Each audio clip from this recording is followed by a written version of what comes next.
Hello, TikTok world. I'm finally ready to tell my story. The storyline is my mom and other family members continue to support the pastor that essayed my son and other young men in the church. I will tell my story without giving the drastic details, but I will tell enough that you would know how to either read between the lines and get it or not. But I'm not willing to exploit my son just to expose this perpetrator. But we met this preacher back in 1994, 95, somewhere up in that area. I'm not sure what year it was. Anyway, he came to our family church and a revival. Very charismatic. He could really preach a good message and he could keep your attention. He would prophesy. He was, I think, a prophet at that time. He was calling himself Prophet Gibbs. I'm not sure. But anyway, I'm going to call his name because he is now a registered sex offender, and that is public information. All right, Messy Fam, now listen, I do have all the parts put together. Now, I know you probably saw this video before, but let me tell you why it's different on this page. I did go through the video and I did make a lot of cuts. Now, this video was originally 4 hours long, so I was able to trim it down quite a bit. Just a lot of repetitiveness. I had took a recent poll and you guys was telling me that you wanted me to cut out the repetitiveness. So I hope you guys like this story time. It is a long one. I just want to make sure you guys get a complete story throughout. But let's get into this. Get y'all some coffee. Don't forget to hit that like button and let me know what y'all think in the comments as we're watching. Don't forget to use timestamps. But let's get into this long saga.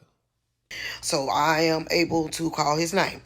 We met Mr. Gibbs. Like I said, he came down doing revivals or whatever. So we started to commute back and forth, visiting his church. And he would come to our church and visit maybe once a month and preach. I think it was basically like we were members of two churches. But anyway, he came down doing revivals and all of that. It was two different denominations. The family church was of the Baptist denomination, and he was of the apostolic doctrine or denomination, whatever. So that went on for about 2 years, going back and forth, visiting between both churches. Then the moderators and some of the members of the Baptist church did not like the way he orchestrated his services because, like I said, it was two different denominations. So at that point, they would not allow him to come back and preach. So some of the family members left the family church and joined his ministry. We were members there for, like I said, over 20 years. Very strict and disciplined. A lot of things that we were not allowed to do. Makeup, no pants, no movies, no football games.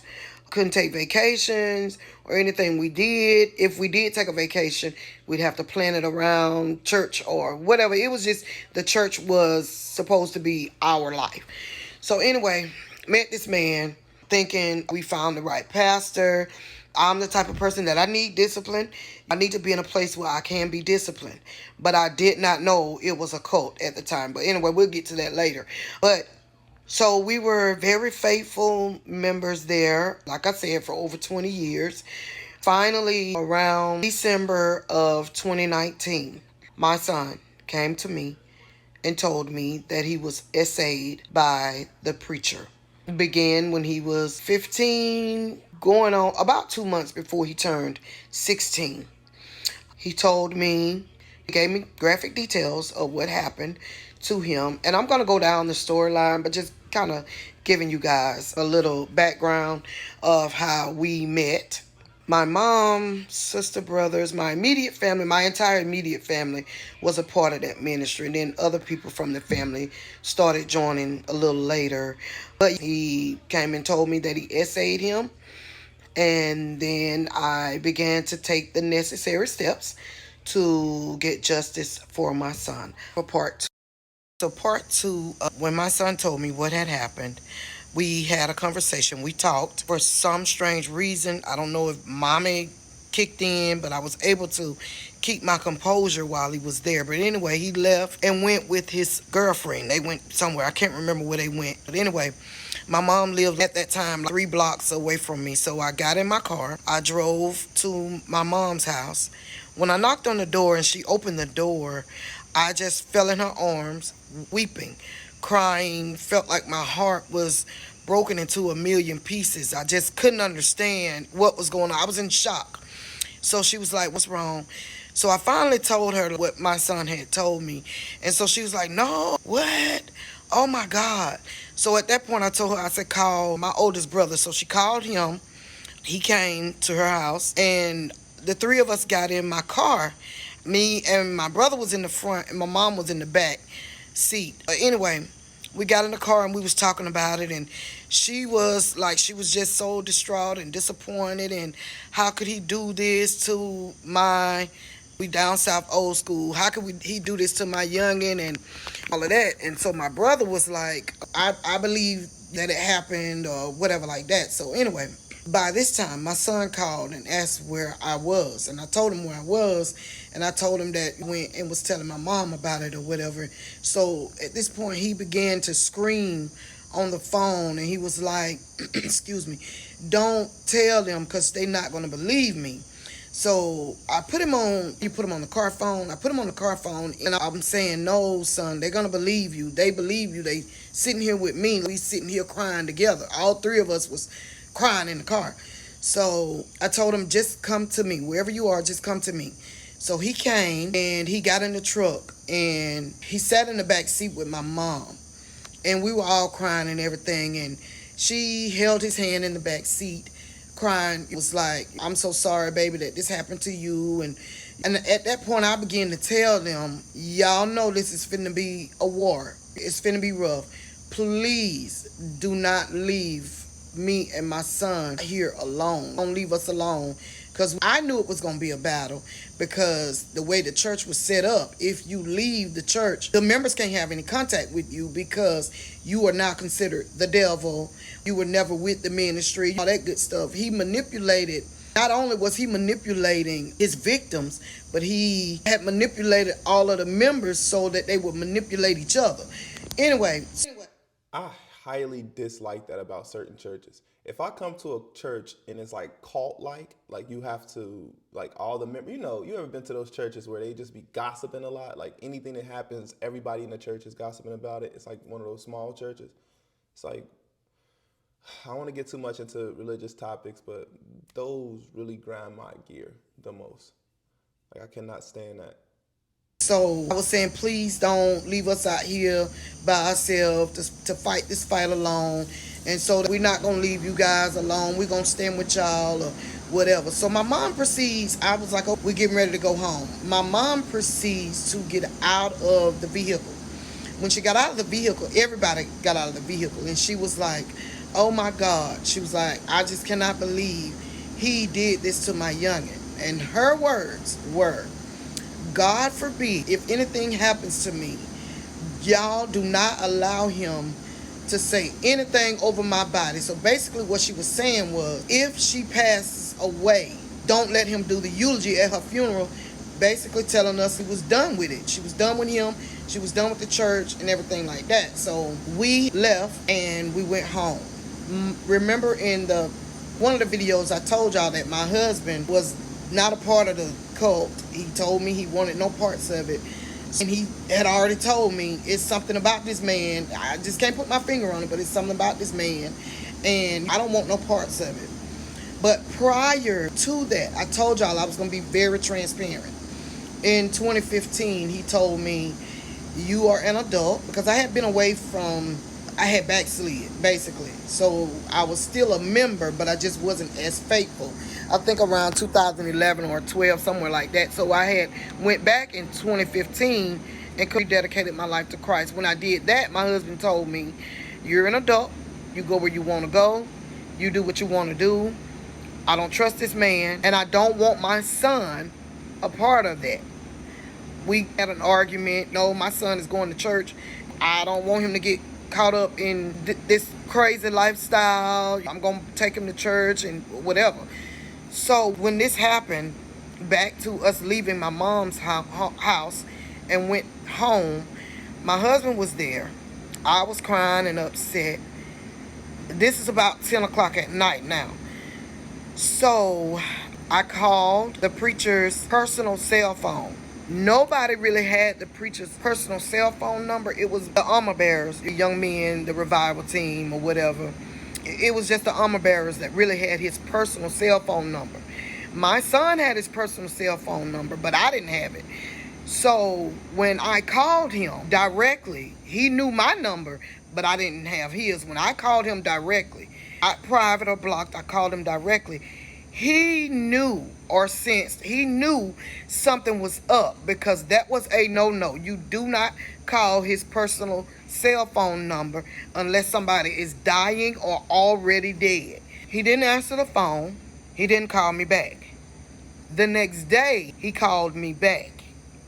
And when he called me back, I told him, we need to talk for part 3. So part 3, after he essayed my son, I left off where I called him. He didn't answer. The next day, he returned my call. But we're going to pause right there for a second. Let me go back and tell you how deep this was, how much of a manipulator, a master manipulator. He always trained us to fear God and to fear him. Fearing him is like fearing God, because whatever you do to him, you're doing to God. He was the only God that we would see in the earth. So basically, he taught us, don't think crazy about the man of God. If you get crazy thoughts, rebuke yourself. That's the devil trying to poison your mind against the man of God. And you're not spiritual if you having these different thoughts or whatever. So anyway, the fear of God, like fear, wrath, anger of God. If you thought crazy or came against him or talked to him reckless or whatever, he was basically our God. So he called me back, and he could tell by the sound of my voice that I was upset, but I was trying not to be upset, because remember, I am still bamboozled. My son told me. I believed my son, but I was definitely afraid that God was going to get me for basically checking him for what my son had told me. So anyway, when he called, I told him, we need to talk, because you need to explain to me what this is my son is saying that has happened between the two of you. And so he was like, what do you mean? My nickname is Micey. Everybody called me Micey. Even the church people, I was Sister Micey. He was like, what you mean, Sister Micey? What's going on? I said, my son told me that you did some things to him that were not like God. So I'm ready to hear your side. So then I could hear the nervousness in his voice, because he knew by the tone of my voice that I was pissed, angry, and you better say what I need to hear or this thing gonna get ugly. Anyway, so then he goes straight to the scripture. Just straight to the scripture. Mind you, he used the Bible and scriptures, twisted them up to manipulate my son, to make him believe that this is what he had to do. This was the will of God for his life. This was the way of him bearing him spiritually. Anyway, he went straight to the scripture. You remember the scripture in, I don't know if it was 1 Samuel, 2 Samuel, whichever one, I can't even remember. But anyway, he was like, well, the Shunammite woman, the child died, and the prophet came in. When she called for the prophet came in and laid on the child, mouth to mouth, hand to hand, and feet to feet, to bring the child back. So I interrupted him. Wait, hold on. He was, no, before he was like, this, that's all I did. And I told them that if they didn't understand it, or if they didn't want to do that, to let me know. So I jumped in. Wait, what do you mean? Why were you laying on my son? He wasn't dead. Like, you talking about well, it was a spiritual thing. I said, no, it was nothing spiritual about that. Even though I was hoodwinked and manipulated, now I'm pissed, because I know my son. You use this stuff to manipulate my son, and you think I'm naive or gullible, or not. You think I'm not spiritually, I don't know, smart enough to catch this. So I'm like, no. And he was, so then he moved on, and where Sister Mai said the carnal mind can't understand the things of the spirit. I said, no, there was nothing spiritual about that. You should not have been laying on my son. My son was not dead.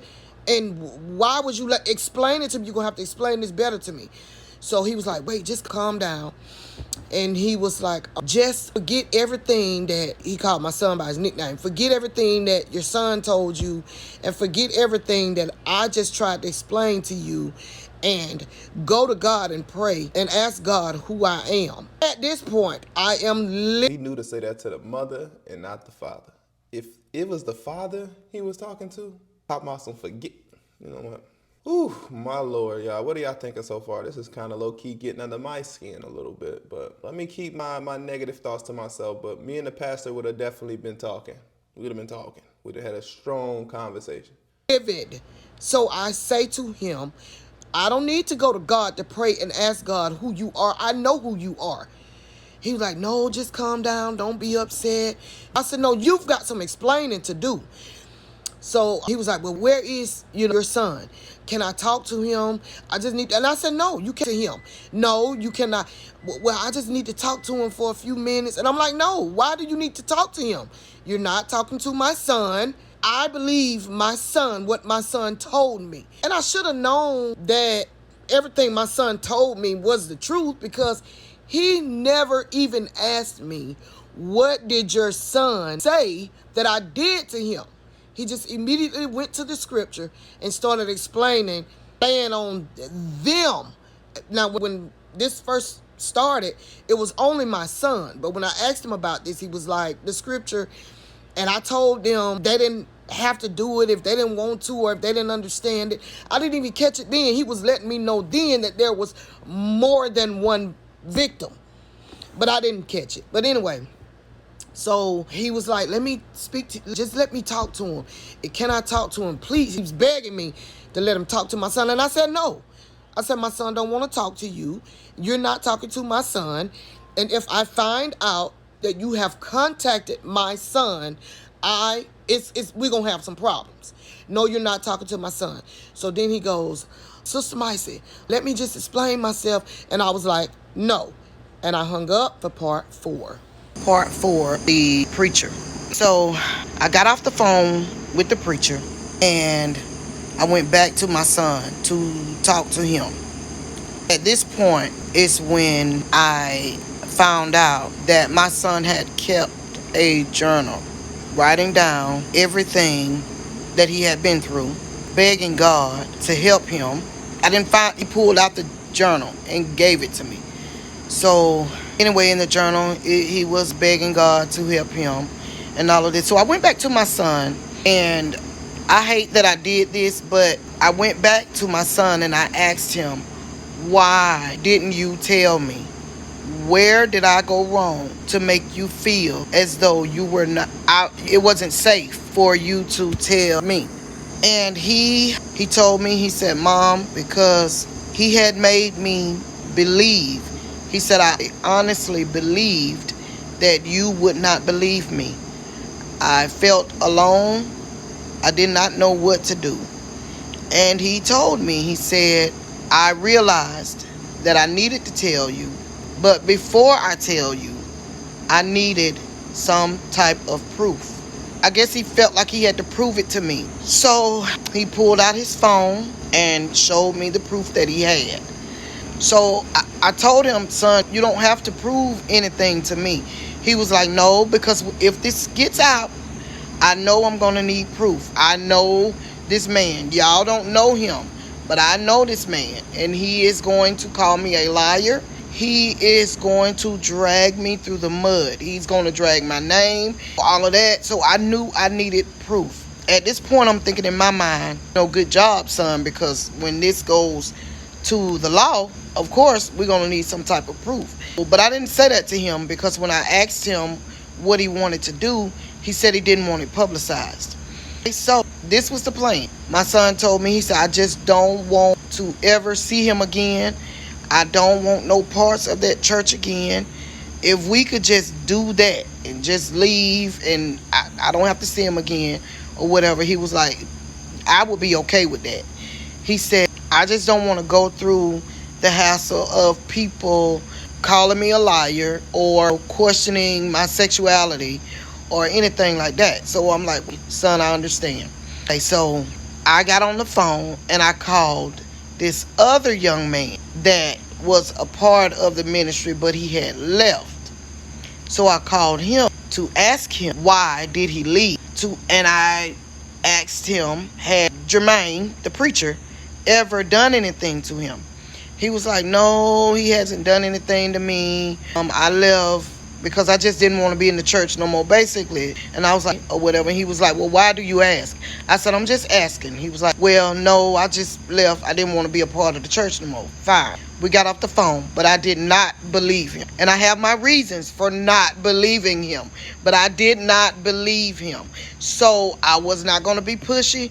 I left it alone. I said, well, when he gets ready, he'll come back. So by this time, mind you, I hadn't said anything to my husband because I am terrified to tell my husband, because remember, in previous videos I told y'all the man had already told me he did not want his son a part of that cult. At that time he was saying, we church, but we're gonna call it what it is, cult. He didn't want his son a part of that. So now how am I going to, and I've had a big argument with the man about it. Now, how am I going to go and tell this man that his son has been hurt by the cult? So I didn't know what to do. I could not sleep. I could not eat. I was just a zombie. So a couple of days later, of course, we talked about it or whatever. I had to break this news to my girls. So my girls came over and I told them it was so hard because they had a lot of faith in this preacher. Anyway, I told my girl. So after I tell my girls, we sitting around talking, but all of this is behind my husband's back because I don't know how to tell my husband. And the first thing they asked were, have you told daddy? And I'm like, no, I don't know how. So anyway, I had not told my husband. A couple of days go by. My husband was asking, what's wrong with you? What's wrong? I know something is wrong. No, nothing's wrong. Anyway, I take my son to the doctors. When I take my son to the doctor, so you got to tell him why you're there.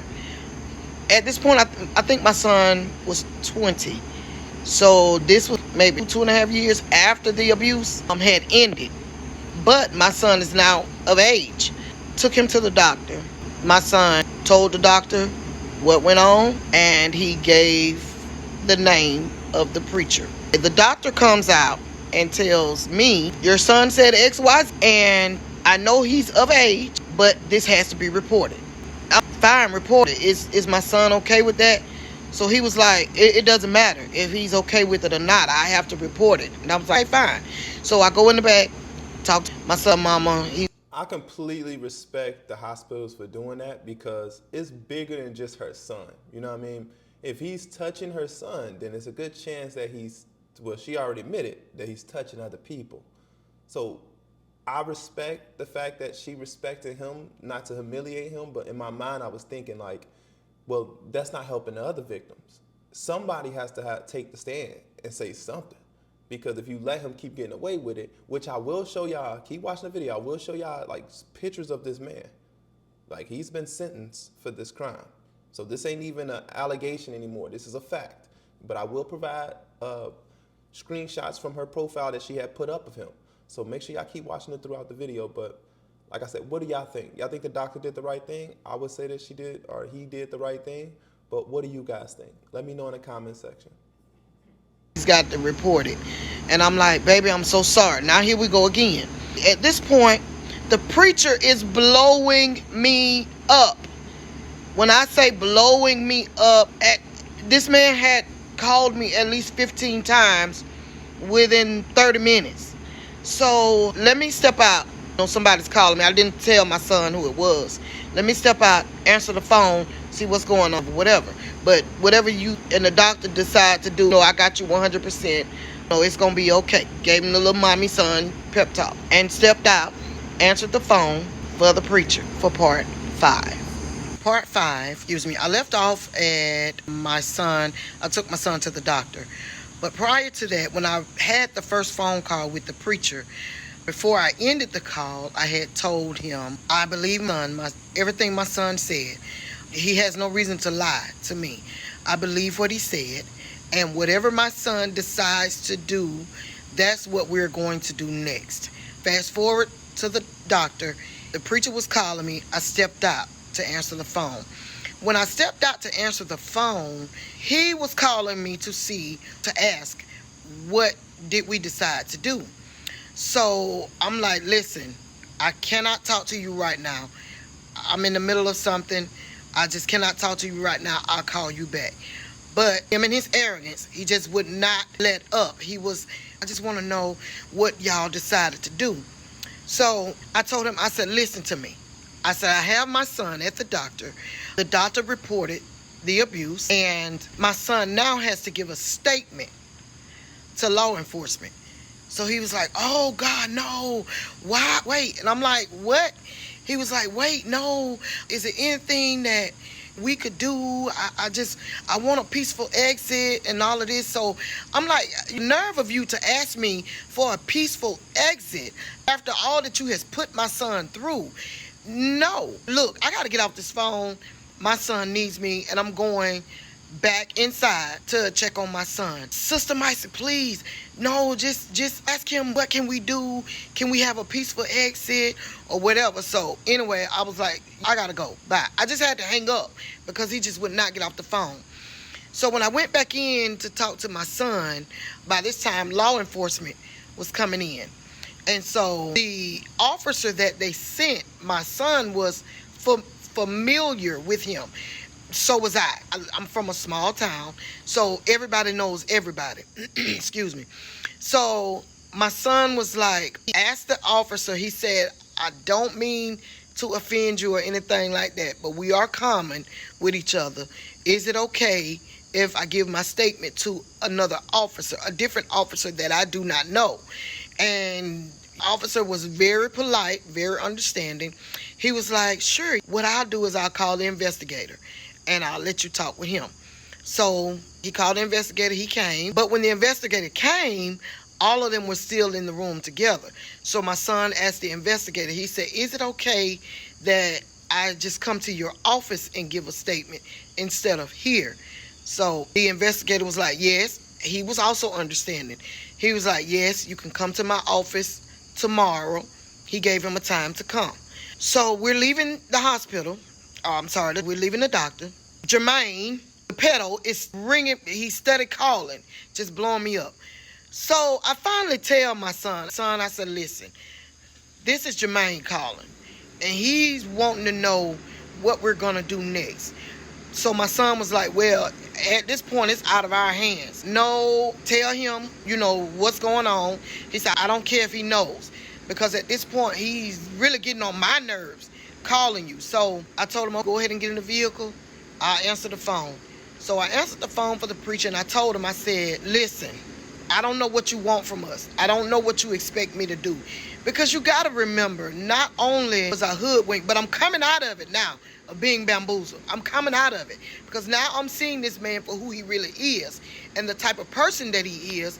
And it's clear to me now that he's just a manipulator, and he's not even concerned about what he did. He was concerned that he was caught, and I was standing for my son. And he knew that I didn't play the bullshit when it came to my kids. So he knew I was not about to play with him. So anyway, I told him, I said, I don't know what you want from us. I don't know why you keep calling me. Just please stop calling me. So then he asked again, can I just have a peaceful exit? Is there any way we can have a meeting? So I'm like, who do you want to have a meeting with? And he was like, you, and call my son by his nickname, your son. And I told him, I said, I don't have a problem having a meeting, but it's not just going to be me, my son, and you.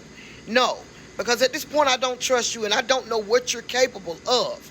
So no, I said, if you want to have a meeting, I will let my husband know. And so he asked me, he said, have you told your husband? I said, no. He was like, please, no, don't tell your husband. Please don't bring him to the meeting. Because at this point, you already know. My husband was never bamboozled by you. And if he gets in your presence, you already know what's going to happen. So I told him, I said, it's not just going to be me and my son. So I said, well, I'll call an elder of the church.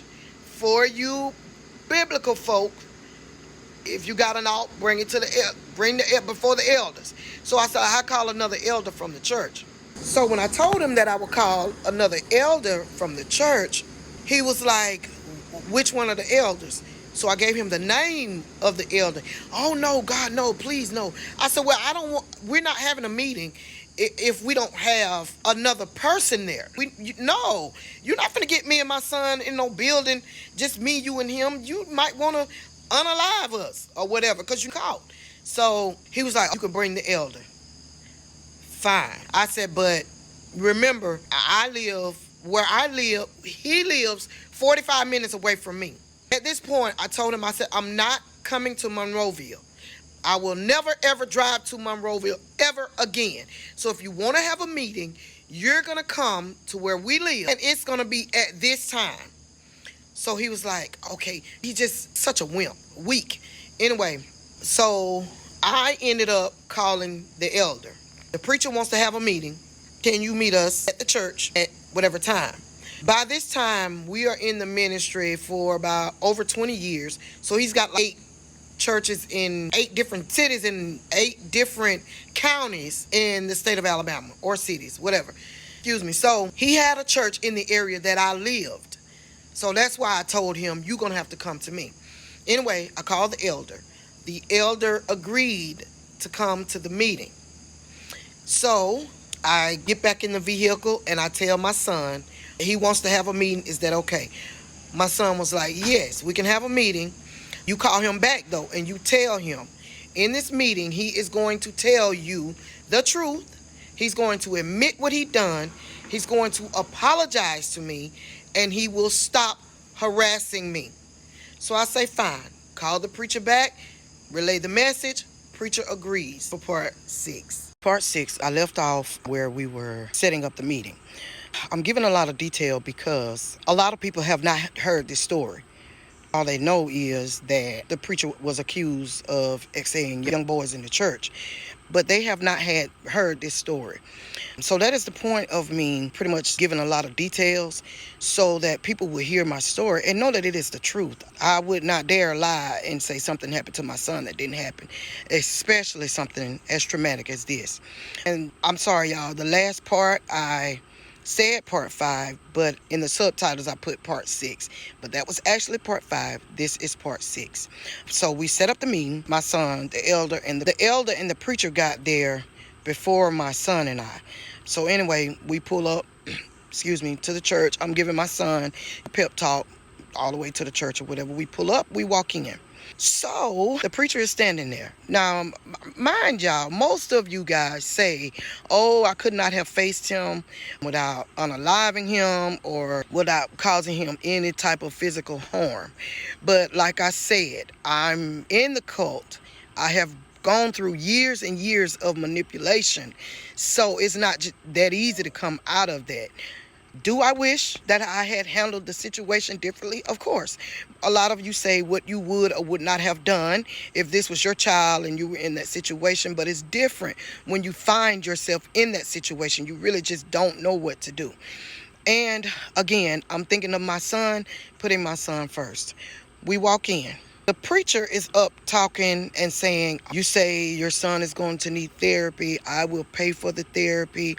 I won't preach anymore. Basically trying to take control of the meeting or the situation or whatever. So my son stands up and basically tells him, no, you are not in control of this meeting. I have been under your control for so long that it's going to stop here. You know what you've done to me. All I'm here for is for you to admit it to my mom. Apologize to me and give me some type of closure and stop harassing me. Let me go on, live my life, and you stop harassing me. So the preacher then says, son, I didn't do nothing to you. So basically, we went around in circles. I'm not going to give you the whole details of the meeting, but they went back and forth through circles or whatever. Then finally, at the end, my son just wasn't letting up. He was like, you are going to tell my mom the truth. You're not going to look in my mom's face and call me a liar. No, you're not going to do that. You are going to tell my mom the truth. So finally, around the end, my son was getting frustrated and aggravating. He did tell him, if you don't tell my mom the truth, I'll blow this church up, or I'll burn it down, or whatever. He was getting aggravated, so I was then keeping my son calm. And you got to remember, before y'all even jump to conclusions, because the comments are just outrageous, my son wanted this meeting to face his abuser. I did not put him in harm's way. There was no way we were going to lose our lives, because I'm always packing. Trust me. So there was no way I would put him in danger or anything like that. But anyway, I don't owe y'all an explanation. I'm just telling you my story. You can listen or you can keep scrolling. It's that simple. So we get down to the end of the meeting. My son's like, you know what? I'm done. He's not going to admit anything. He's a liar. This was just a waste of my time. So then the preacher began. Basically, at this point, I'm telling the preacher, you either are going to give him what he asked for, or the world going to know who you are and what you've done. Finally, down to the end of the meeting, he finally tells him, I'm just going to say it. He said it. He apologized to my son. I'm sorry for everything that I've done to you. My son was like, no, you need to say what you did. At this point, he was like, okay, I'm fixing to say it. So at this point, I'm like, so you mean to tell me you say my son? And the preacher then says, yes, Sister Micey, yes. I am in total shock again and total disbelief. I never in a million years thought that he would admit to doing that. You admitted it. This is what I tell the preacher. Whatever happens next is totally up to my son. I told him, I said, whatever you do, I don't care what you tell the church people. When they ask where I am, don't you lie and tell the church people that my son just wanted to live in sin and he pulled me out with him, or my son lied on you, and because his favorite thing is they got on drugs and went crazy, whatever. So If I was her, I would have recorded that whole conversation. Like, if the goal was to go in there to get him to admit, I would have been like, what would you guys have done in that situation? I would have definitely recorded that conversation for proof to show the police, because, I mean, that's the whole confession right there. Skip the trial. I can't believe he actually admitted to that. he was like, no, I just tell them that you decided that your season was up here and you just freely dismiss you. Mind you, I'm not standing close enough to this. I'm not standing close to him. We are 10, 15 feet apart. So basically, what I wanted was for, first of all, not to have to fight with the church people, not my son, not have to fight with the church people, and for this man to admit what he done. That's what my son wanted. At this point, I'm doing what my son asked me to do. A lot of you say, oh, I would have unalived him or caused him physical bodily harm. Where would I be, or my son? If I unalive this man, I'm going to prison. My son has been through enough, and I'm not going to put him through that. So it's a no. Anyway, I tried to handle this thing the best way I could possibly handle it. I tried to let my son lead this. I tried to give my son what he wanted or whatever. He had been through enough. So back to the meeting. Anyway, I tell him that. He tells me I would not tell the church people that, whatever. Fine. The other elder is in shock. He does not know what to say, what to do. He just stuck, because you got to remember is we looking at this man like he has no fault, no error, no shortcomings. As hard as he preached to us about sin and living right, and as hard as he preached against homosexuality, we are in shock. If you've never been in a cult, you will not understand the state of mind that I was in. You will never, ever understand. So the preacher, at this point, when he admitted everything, my son just got up and walked out. And so I'm headed out behind my son. After I say what I say, I go on out with my son. I leave the preacher and the elder in the church, because at this point we got what we wanted. And if you start calling my son a liar, you admitted to it. I get in the vehicle with my son, and he told me, he said, Mom, all I needed was a confession out of him and for him to tell the truth. And I'm still being very apologetic to my son. Y'all, we are dealing with, my son is now a 20-year-old, but he is no dummy. Very intelligent. Well, we're leaving the church. My son tells me, he said, Mom, even though he admitted it, you don't know this man. I know him. Because he admitted it, he know that I would tell people he admitted to it. He was like, so I did what I had to do. And I was like, what are you talking about? Y'all, my son had audio recorded the entire meeting. At this point, when he told me that, I am now scared to death, because I'm like, that is against the law for you to record someone and they don't know they're being recorded. I'm like, son, oh my God, don't tell nobody else you did that. For part 7. Part 7, I left off at, we had the meeting and we left the meeting. My son had recorded the meeting, audio recorded it. I did not know.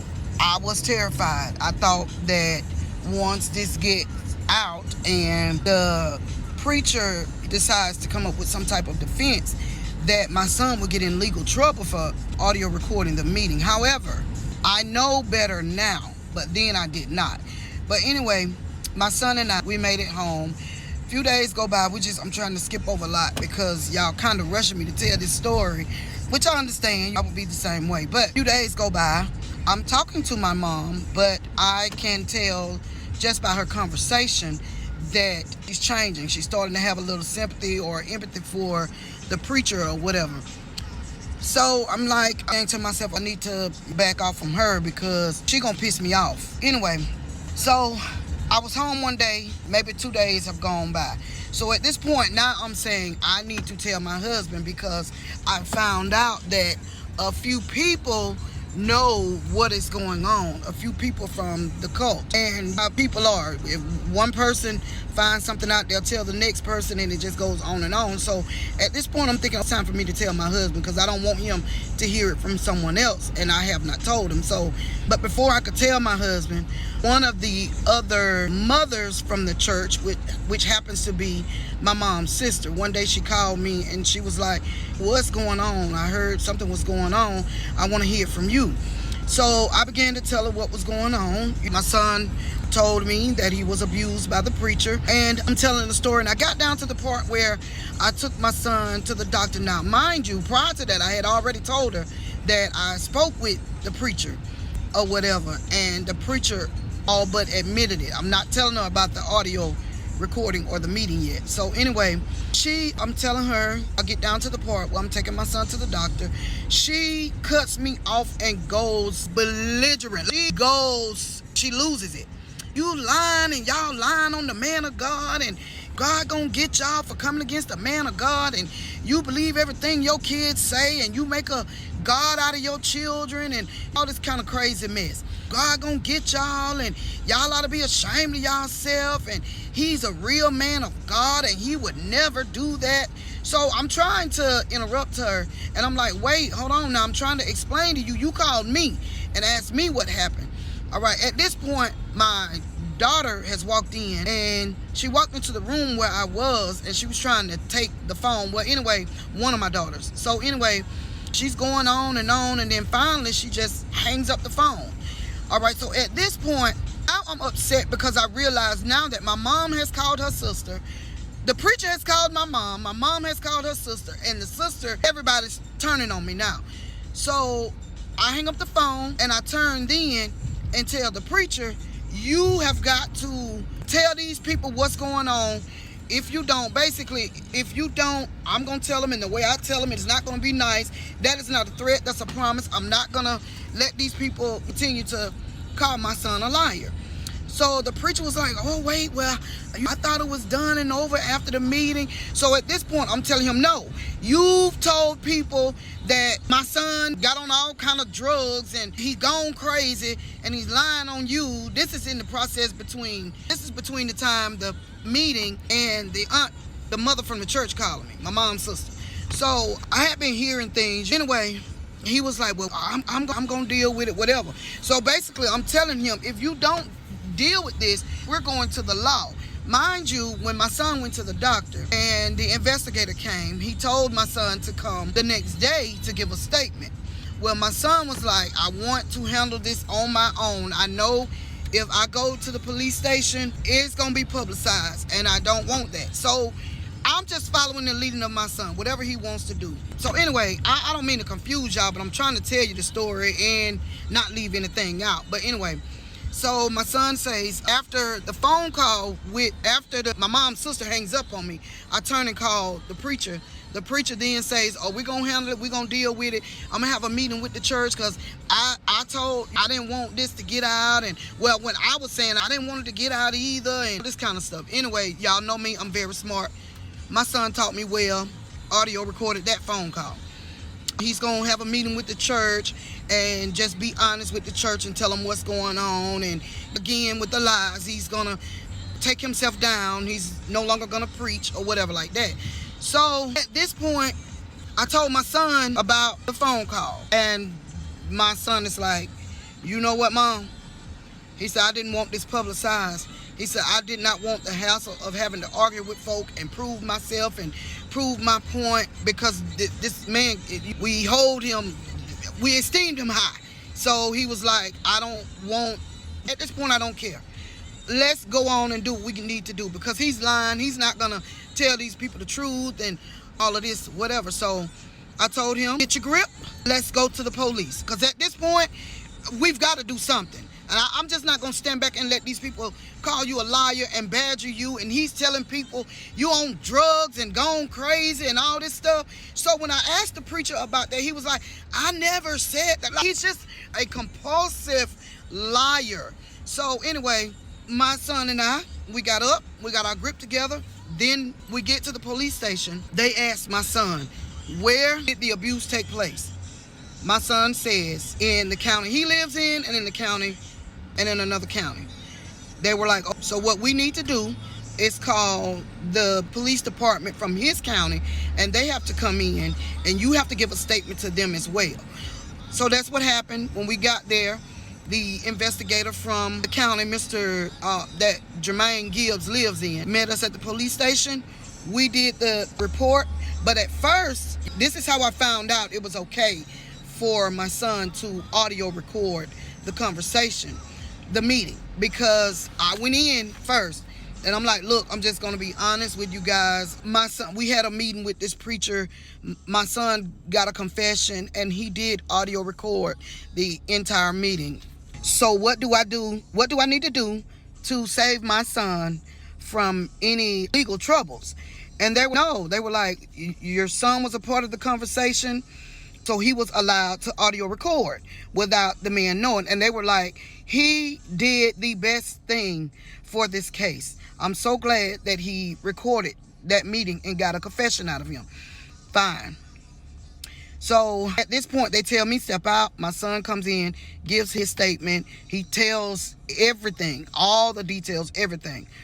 My son walks out. Then they call me in the back. I give a statement of what I've known, and when I've talked to the preacher, I give them telephone recordings, all of that. So now the investigators are ready to move to the next step for part 8. Part 8, like I said, we went, to the police, gave our statements. I hear everybody saying, this is going to be the last time I address questions or comments. I'm not going to do that because I will never get through the story if I keep trying to address you guys' comments. I did not immediately go to the police because of my son. Not that I did not want to. I wanted to unalive this man. I don't understand how y'all not understanding that. I wanted to unalive him. I wanted to go to the police, but I had to put my son first before whatever I wanted to do. It was about my son. Do you not understand? So anyway, we went, like I said, we did our statement, everything. The police department from Monroe County came down. The investigator took the statements or whatever. Now, at this point, now they're trying to contact Mr. Gibbs to get his statement, right? Mr. Gibbs is running, pretty much dodging the police.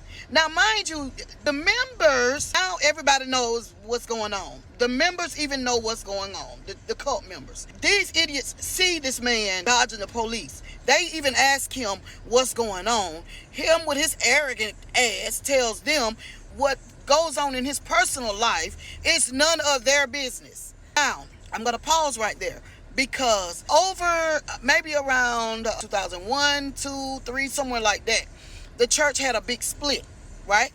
Group of people, a lot of people left the church, right? We go to church with these people, but we don't communicate with them outside of church. We had started doing that, gathering, having little functions and everything. Mr. Gibbs put a stop to that. He would tell one group from one county, one city, that this group was full of the devil and all of them really wasn't with the ministry, so you don't need to associate with them. So basically he went around the church or the cult and sowed discord between everybody. So nobody trusted anybody, but everybody trusted the preacher. Nobody trusted each other, but everybody trusted the preacher. So he cut out all contact outside of church, really. Gatherings, let's say gatherings, not necessarily contact, but gatherings. So back in between 2001, 2003, I'm just not sure. There was a big split in the church. Half the members left the church. So we're trying to figure out what's going on. We don't know what's going on. Those of us from different cities, we don't know what's going on. So a lot of the people that left were the people from his city, from Monroeville. So the preacher begins telling us that the members left because one of the ministers was upset because he would not make her the assistant pastor over one of his churches. So she left and took a whole group with her. He's telling us they came against him, whatever. So they are the devil and don't have any contact with them. These people left quietly. We did not have any contact with them, like I said. So how would we know what's going on? We don't know what's going on. We don't know why they left. All we know is what the preacher is saying. So in our minds, well, in my mind, I'm going to speak for myself. Are they crazy to come against this man of God? God going to get them. They family going to be cursed because this is what he has taught us, right?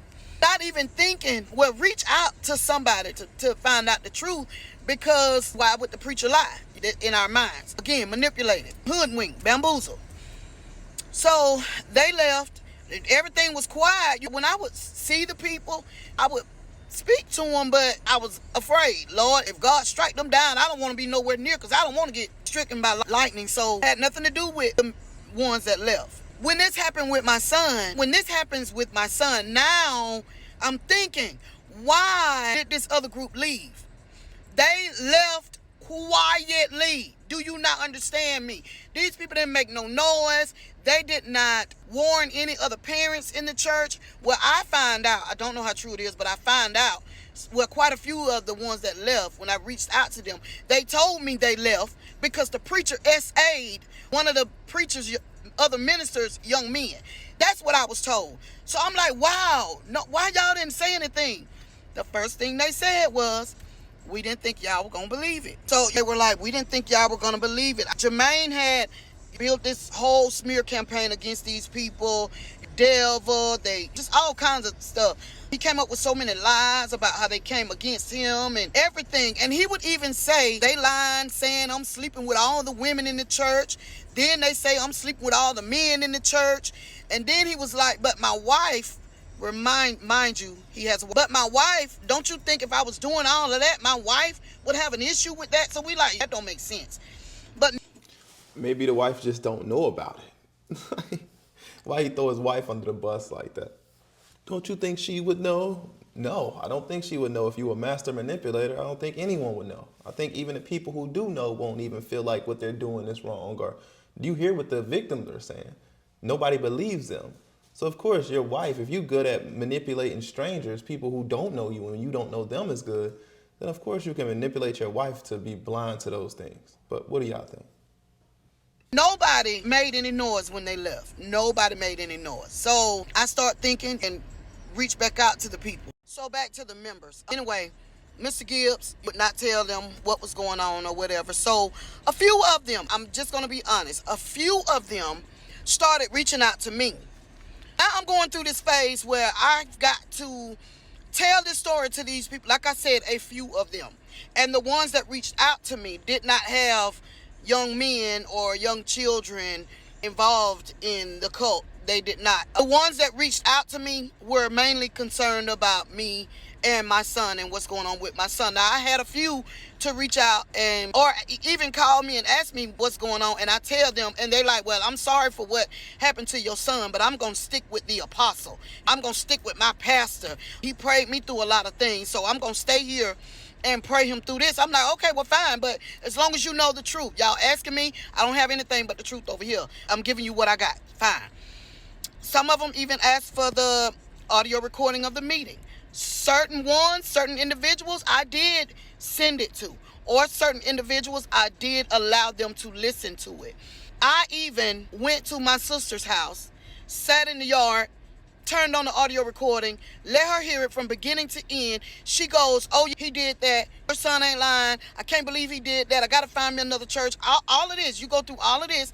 Then the next morning, I pass you headed to the cult and hadn't spoken to her since. And that's been almost 5 years ago. She is the one, after I let her hear the recording, she is the one that started the rumor. We edited the recording and added the man's voice on there. I don't know. These people are crazy. And was telling people, don't listen to it. You can't believe everything you hear. These are your ears. If your ears hear this, you have to believe it.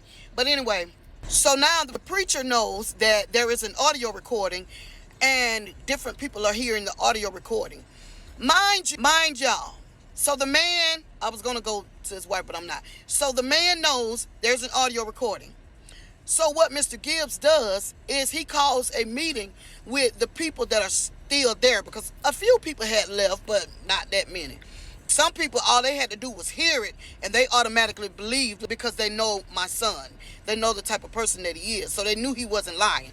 So anyway, the preacher decides to call a meeting with the cult to tell them about this audio recording for part 9. Part 9. First, I would like to say, by this time, I've told my husband. A lot of you are concerned about that. I finally tell my husband what is going on, and the reason being is because people are starting to find out. I don't want him to hear it from someone else, so I finally tell my husband what is going on. He's a man. He went into I want to unalive some people mode, of course. So I had to talk to him and get him to understand that our main focus was our son. If you go to jail for unaliving this man, you know what you got a whole family out here. What are we going to do? So got that out the way. So I finally tell my husband, people are finding out. At this point, I'm telling my son, people are finding out. So my son, he's like, you tell the preacher, I don't want to go to the law, don't want it publicized.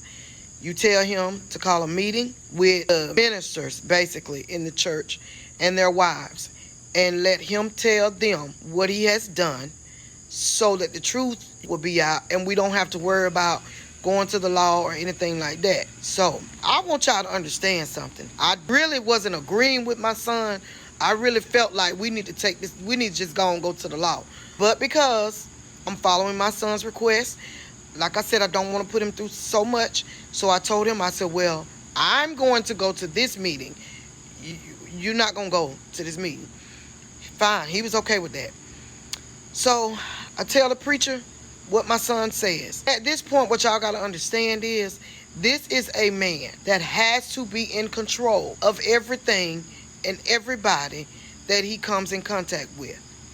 Just by my son demanding him to tell the members what he had done was bad enough for him, because you got to remember he's a narcissist, so he has to keep up this facade. He's this good and perfect person. For him to have to tell the members that he has SA'd a young man, listen to me, a young man, as much as he preached against homosexuality, my son felt that this was punishment enough for him. Fine, whatever my son wants. Tell the preacher we need to have the meeting. The preacher agrees.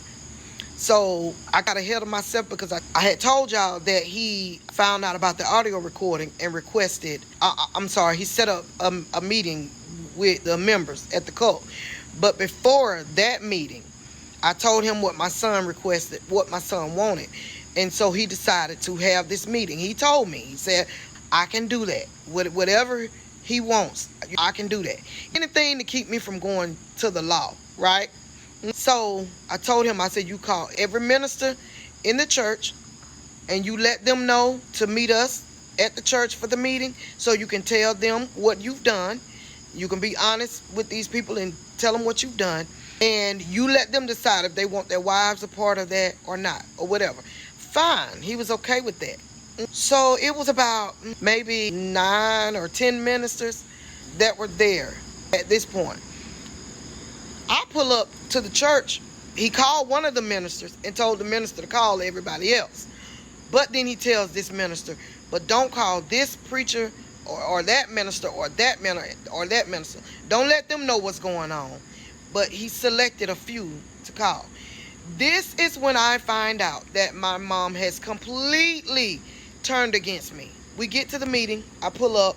I'm sitting in the church waiting for. There was a few of us there, but anyway, he comes in and he looks in the door, and I'm assuming he sees me. He turns around, he walks back out, because when I look back, I see him walking back out.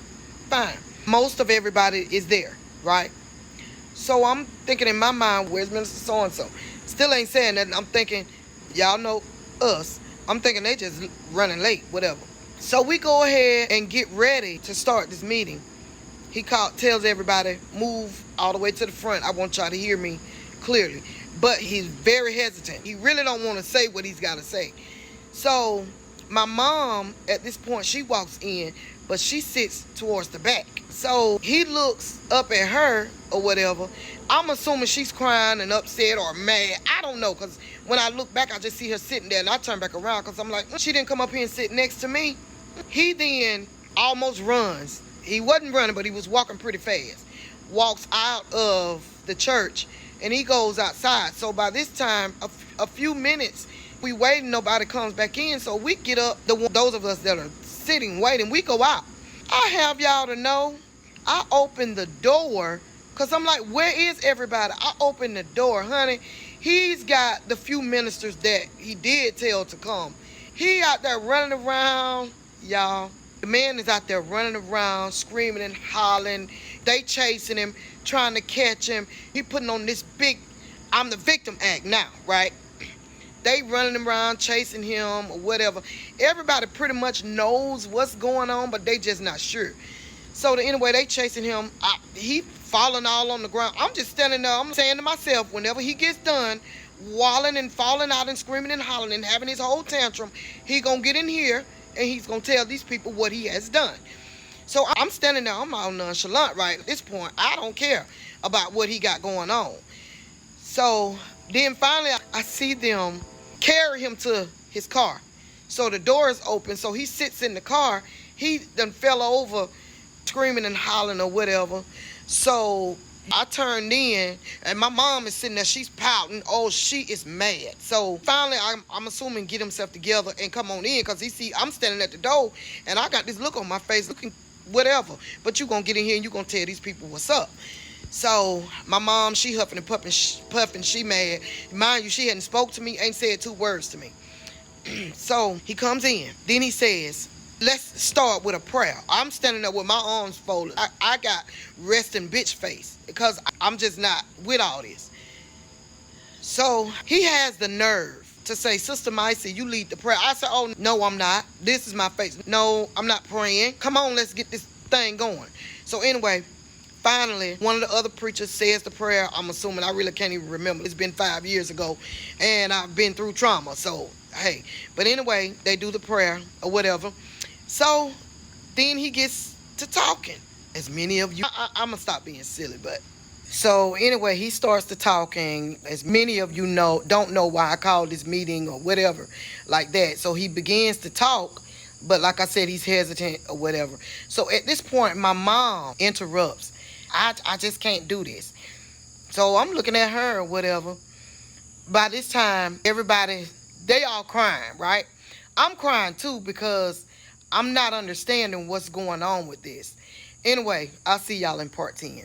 Part 10, I left off at talking about the second meeting that we had, where he was supposed to tell the ministers what he had done. Excuse me. So finally, I had enough. My mom, like I said, she interrupted him as he was talking and was like, I can't do this. I can't believe you making him do this and all this crazy mess or whatever. So me and my mom have words, right? I'm not being disrespectful at all to my mom. I want y'all to know that. But I am trying to explain to her basically why we are there. So anyway, She wasn't hearing it. She was too upset with me because she did not want me to make him do that, because you got to remember he done put on this whole act of now he's the victim and they messing with me pretty much. So as she's crying and upset, I'm crying also because for one, I'm having a hard time understanding her mother right now. That's your grandson. Why? What do you? I would just never understand that at all, because that's your grandson and you're mad because she's exposing the pastor. Like, that don't even make any sense. I don't even know. What do you guys think so far? And another thing I had a question over is just the time frame of it all. I'm starting to learn, watching a lot of stories and listening to story times, that trauma, it's hard to pinpoint the exact time. So if her time frame is off, I wouldn't go too much on the time frame, because sometimes it's hard to remember. I don't know if it was 5 years past, 3 years past, or how many years has even passed before this man even went to prison right now at this point, because just the time slot. So I'm just listening for the story to see ultimately what happened. I got, my emotions are just all over the place. I'm angry, I'm hurt, I'm not understanding why my mom is turning on me after what this man has done to my son. Anyway, everybody's upset. So one of the other ministers, male ministers, he begins to squall and weep because he's so upset that this is tearing the church apart. And basically we're in a cult, so the church family is our family. So he's upset about that. And I'm just looking around. Y'all not understanding what this man has done. But basically, he didn't tell them what he had done. So at this point, I'm fed up.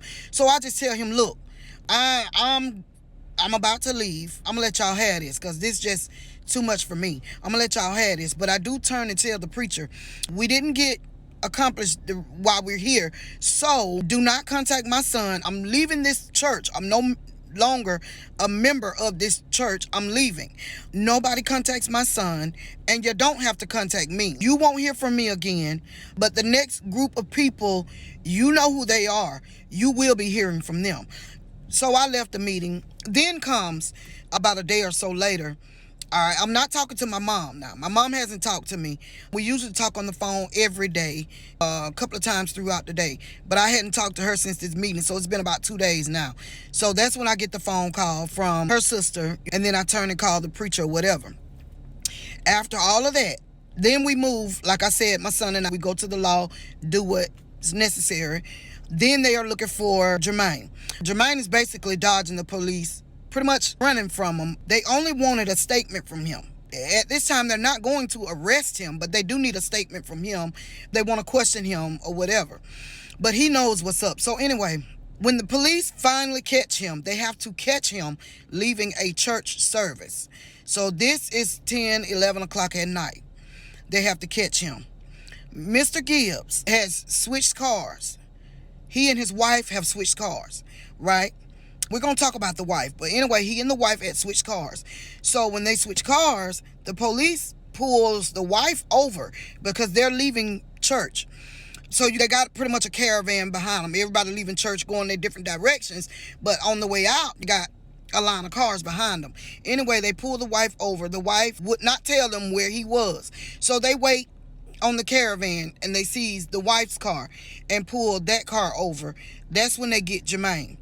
They, mind you, the church people are seeing this.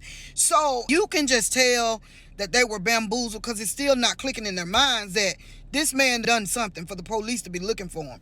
Anyway, the police get Jermaine. Quite a few of the members, what I was told, now I was not there, but this is what I was told, quite a few of the members go up to the police in Jermaine's car to see what's going on. Anyway, I don't know if they follow Jermaine, allow him to drive to the police department or what, I don't know. But anyway, the investigator said he was sitting there waiting on him. And so he said when Mr. Gibbs, he walks in stepping high in his $1,000 suit and $700 shoes, and then tells them, he sits down, he crosses his legs with his arrogant ass and tells them, I know what this is about, and I'm not going to answer any of your questions. If you want any of your questions answered, you need to contact my lawyer. So at this point, they like, oh, fine, we'll contact your lawyer. They let him leave, right? They contact me, my son and I, and they tell us, listen, he ain't going down without a fight. And it's not going to be easy to get him. So what we need to do, we need to go ahead and try to get a secret indictment on this man because he's already lawyered up. He know what's up. So basically, they're saying we need to get a secret indictment. Fine. While we're in the process of waiting on the indictment, this is when Jermaine calls the meeting with the cult members that remain. Okay? This is where his wife comes in. Now, his wife, Mr. Gibbs' wife, I'm not going to call her name, but y'all can look her up. If you look him up, you're going to see her. His wife is a social worker for the state of Alabama. She advocates for victims of sexual abuse. When they have the meeting, I say I'm not there, but I am informed. And I'm not going to tell y'all how I was informed, but I'm informed. They have the meeting. She comes in and she tells them, she takes over the meeting. Jermaine basically just calls the meeting, but the wife takes over the meeting and she's telling them, basically, y'all know why we're here. They saying that there's an audio recording. The audio recording is only 3 minutes long and it has been edited. There is no truth to this.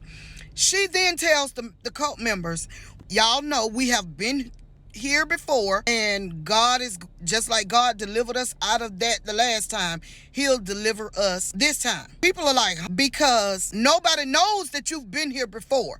So anyway, when Mr. Gibbs calls the meeting, he excludes my mom and the members from our city. He don't tell them about the meeting. He only has the meeting with a select few. This select few are now his flying monkeys, right? This select few that he has this meeting with, these are the ones that knows about the last time and probably gonna stand with him this time.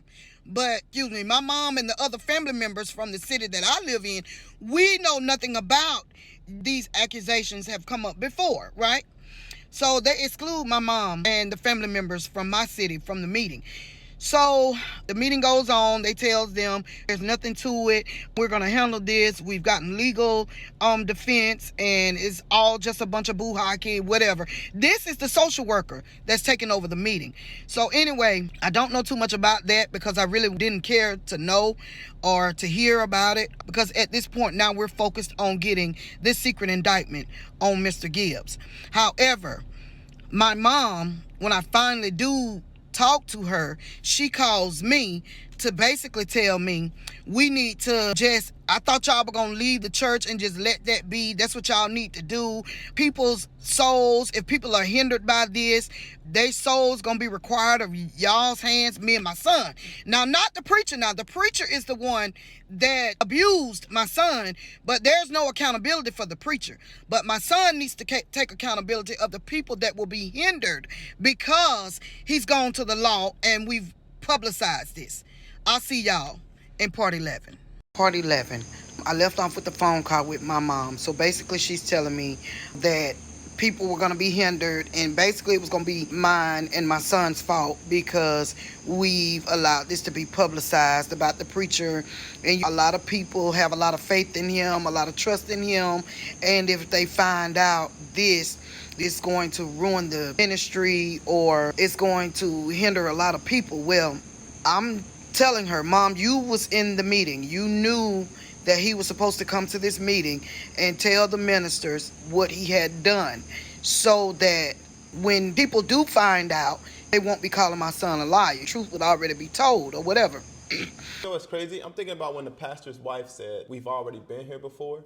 I'm trying to think to myself, was her mom there the first time that happened?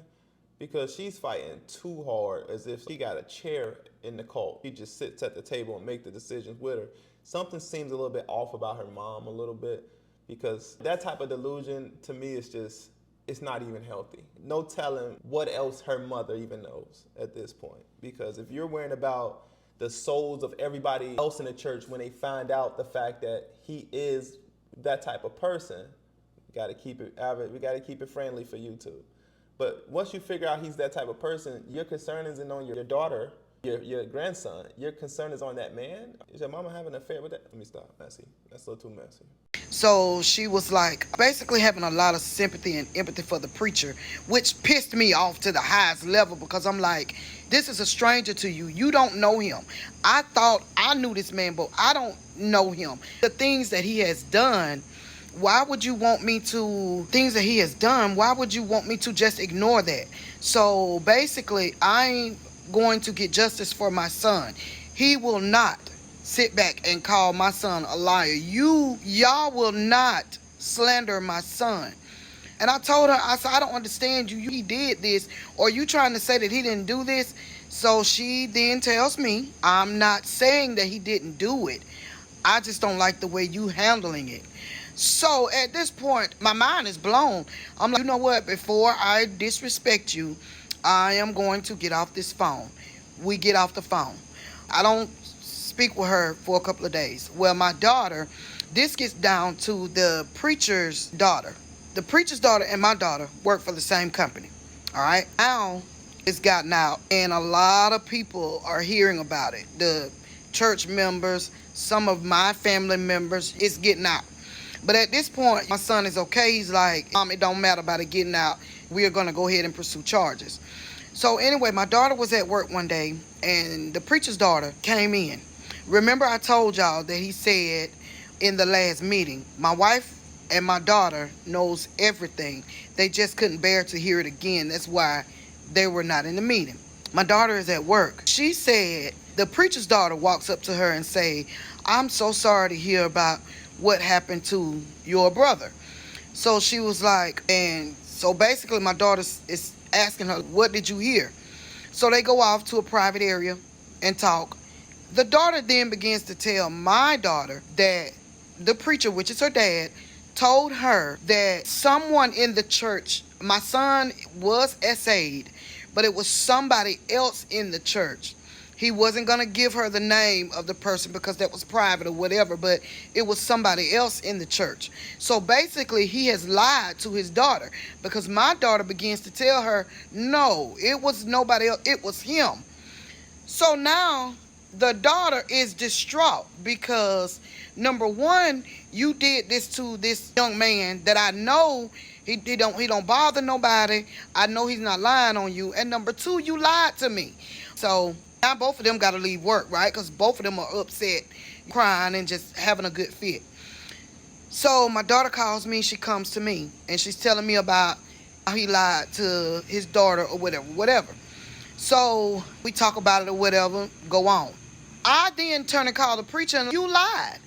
And he was like, what do you mean? I said, you said that your daughter knew everything, that you told your daughter everything, but your daughter, you said it was somebody else in the church that SA'd my son.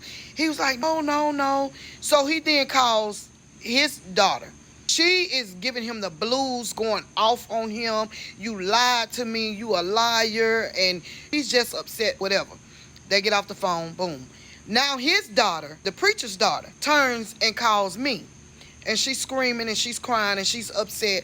And she was like, had it been anybody else that said he SA'd them, I probably would not believe it. But because it's your son, they were calling his name, but I'm not going to call his name. But because it's your son that said it, I know your son is not lying. And you need to do whatever you need to do to bring justice to your son. I stand with y'all, support y'all 100%. And I'm being respectful. I'm upset. But at the end of the day, I've got to remember this is still her dad. So I'm like, I appreciate your support, and I understand if you want to support your dad, that's her family. And she's like, no, I don't want nothing else to do with him. Just going on or whatever, fine. At this point, we are getting ready for my son to testify for the grand jury for the secret indictment. We went. It was my husband, my two daughters, myself, my son, and his girlfriend. We all went. They would not allow me to go in with my son. I was hurt. I was devastated. I was nervous. I knew they wasn't going to allow it, but I wanted to be there to hold his hand. Well, my son went in. He testified. He was cross-examined. There were 16 jurors in that room. When my son got done with his testimony, when they got finished showing the evidence, after he was cross-examined, the district attorney came out. After it was all over, he came out and he said, you and your husband has done an excellent job with your son. I was so proud of him. He did get emotional. He told his story and he told the truth. Everything lined up with all of the evidence. There were 16 jurors in that room. I didn't know how many it was. The DA told me, said there were 16 jurors in that room. By the time your son was done giving his testimony, there was not a dry eye in that room. He said, I don't doubt that we're going to get this indictment. Your son did an excellent job, whatever. We leave, because we had to go to Monrovia for this. We leave, we get maybe 10, 15 minutes down the road. The district attorney called me, and he told me that they had the indictment. They said they hand down the indictment. We going on home. Nobody knows about this indictment. Nobody but my immediate family. The only outside person that knew was my son's girlfriend, but she was there with us. And I want to commend her because she went all the way with my son. She stood by him 100% with my son. But anyway, he called. The indictment was handed down. So I'm like, how long is it going to take before he is arrested? Because now he's about to get arrested on these charges. So they told me maybe about a week and a half. They got to do their paperwork and all that good stuff. I'm fine. So nobody knows. But like I said, everything is out. Now during this time, we are beginning to get threats. People are starting to threaten us. People are sending messages about what they're going to come to my house and do to me and my son. These are the cult members now. The cult members sending messages how they're going to unalive me, unalive my son for coming against the man of God or whatever. So I'm sending messages back. Tell them to come on. I'm ready for them. Tell them to bring it because I'm ready for them. Because remember, this sister is always packing. I'll see y'all in part 12. Part 12. First, let me say this. When I started this story time, it has nothing to do with monetary gain or followers. That is not why I decided to tell my story. So that's why I'm taking my time, because you got to understand, I don't want to say anything that's going to offend my son. So I have to think about what I say, and I'm also trying to think about the timeline because I don't want to miss anything and then have to go back like I did with part 9. So basically, so you guys just be a little gracious and patient. And another thing you got to understand, I am married. I don't do my story time around my family. I don't do posts when I'm around my husband, when I'm around my children. No, I don't. I let them decide if they want to see it, watch it, then they can. But I'm not going to talk about it around them. So I have to wait until I'm alone by myself. Usually it's when I'm at work or in the car driving somewhere. So now that we've gotten that out the way, so I told y'all about the indictment was handed down. I'm gonna move on to Mr. Gibbs getting arrested. Before he got arrested, we're having gatherings and little functions, trying to get things off our mind. His daughter, the preacher's daughter, is attending everything that we have. She's attending, she's chilling with us, vibing with us or whatever. Everybody's trying to be respectful because, like I said, we understand that is her dad, and so we're not talking about it around her or anything like that. So anyway, down to the arrest. The investigator called me and told me that he had the paper in hand. So this is probably 2 weeks later, a week and a half later, something like that, and they were going to make the arrest. Now, before they arrested him, I am going through different people calling me because now you say everybody knows about it now. So different people are calling me. They're asking me questions. What's going on? People are finding out. You have a few members that's leaving the cult now that they're finding out a lot of things. So now, the last phone call I had with my mom, I said what I had to say, and that was it. So I hadn't spoken to my mom. So anyway, but I'm talking to different family members and different cult members or whatever, going back and forth. Some of them I got to argue with. We on Facebook arguing with people, my daughters and I, about everything that's going on. So anyway, Mr. Gibbs, they finally get the indictment. They go to his home to arrest him. When they go to his home to arrest him, they knock on the door. This is what the investigator told me now. I'm not there. They knock on the door. He opened the door. Are you Mr. Gerald Jermaine Gibbs? He says yes. They say, we have a warrant for your arrest. He tries to slam the door on them. So they've got to force their way in and basically grab him and cuff him and arrest him. When they arrest him, it's on the news. By the time they get him booked in and everything, it is now on the local news. My mom calls and says she's highly upset or whatever, and she don't care what we do or what we say. He didn't do it. Now she's from, I didn't say he didn't do it. I just don't like the way you handled it. Now she's at, he didn't do it or whatever. So she's saying that we put him on the news, whatever. I don't know. It's so crazy. But anyway, Mr. Gibbs, they picked him up, arrested him around 9 a.m. or like that. It was on a Friday, I want to say. No, it wasn't. It was on a Wednesday.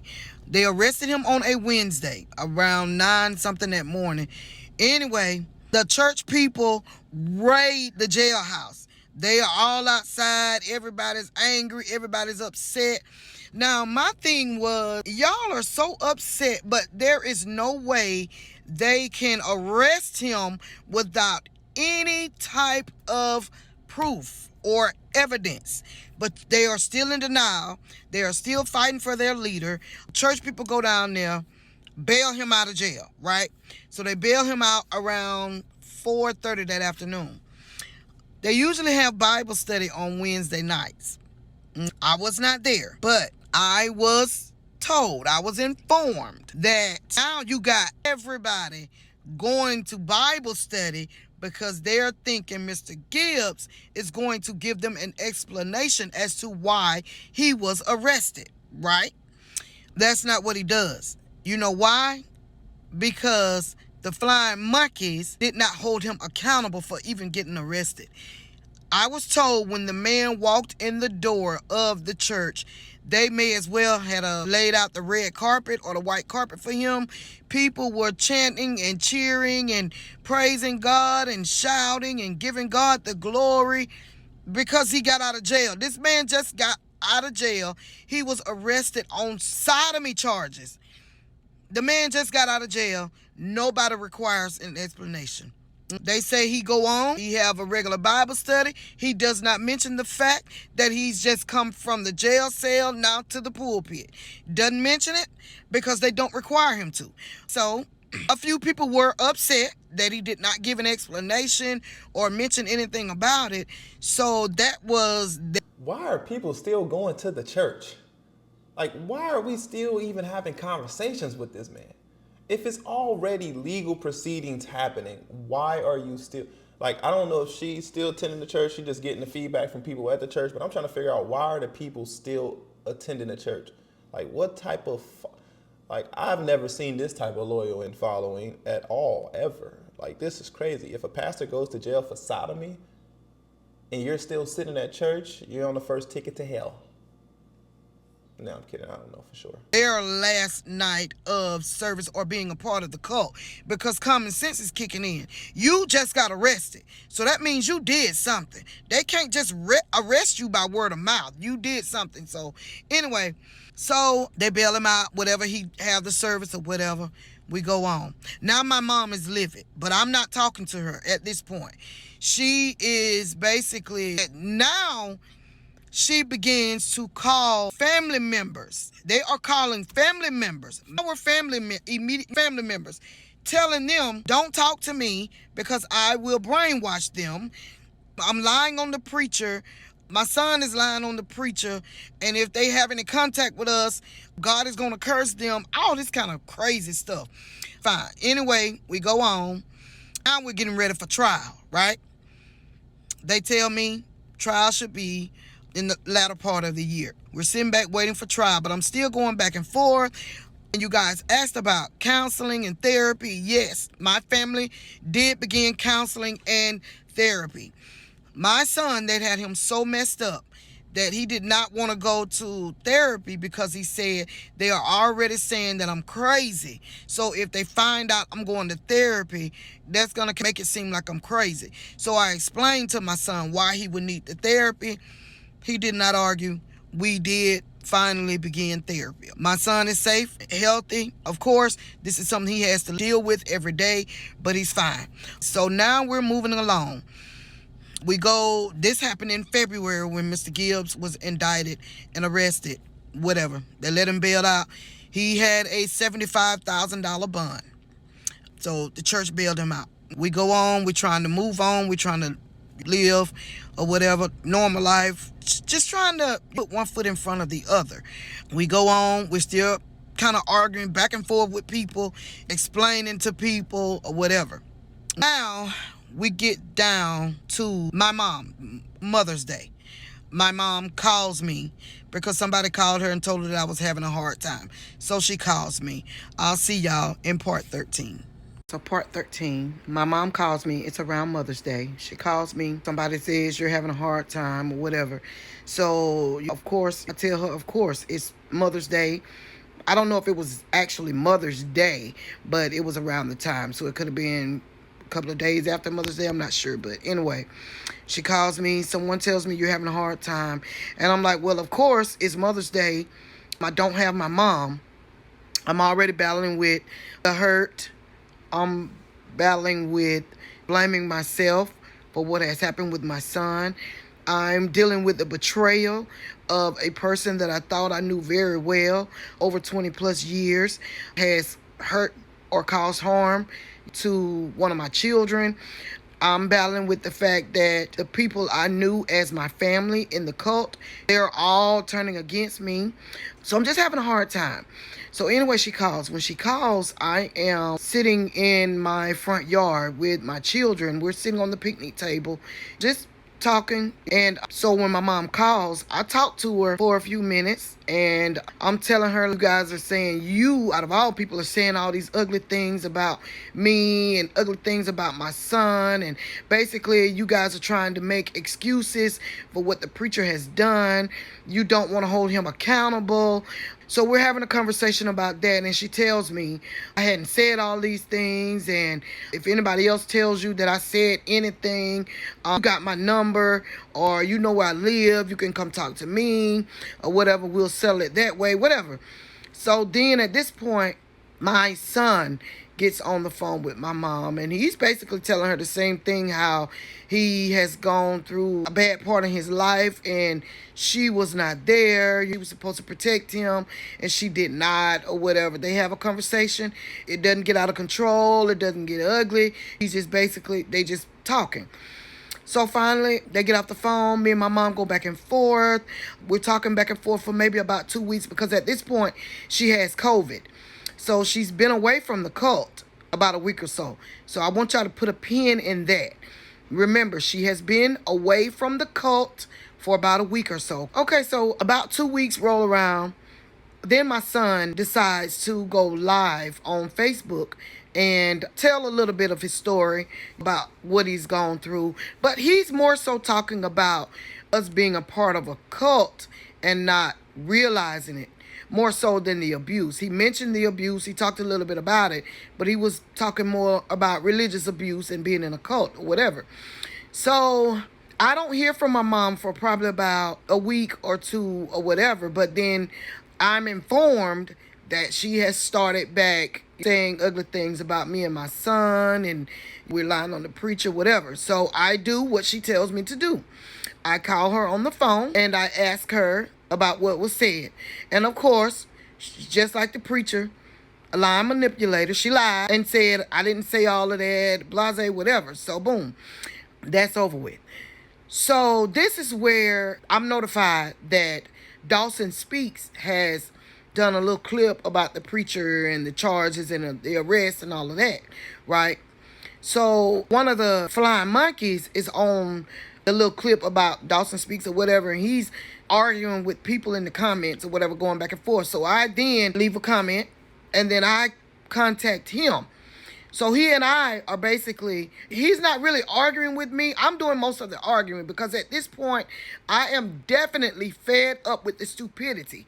I am fed up with the fact that this man has been indicted and arrested on these charges, and you are still going 1,000 to defend him. I'm at this point, I'm just pretty much in a rage.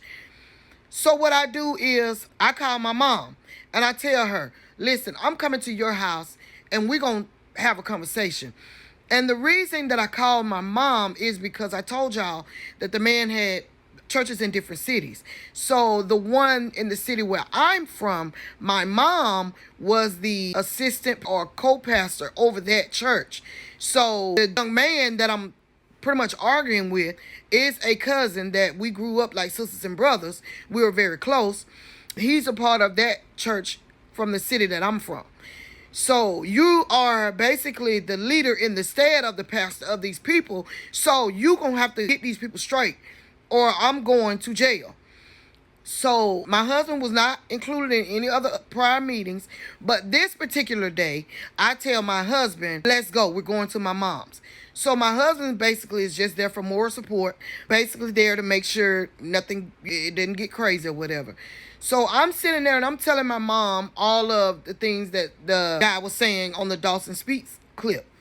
And I'm telling her things that people were told me that she was saying.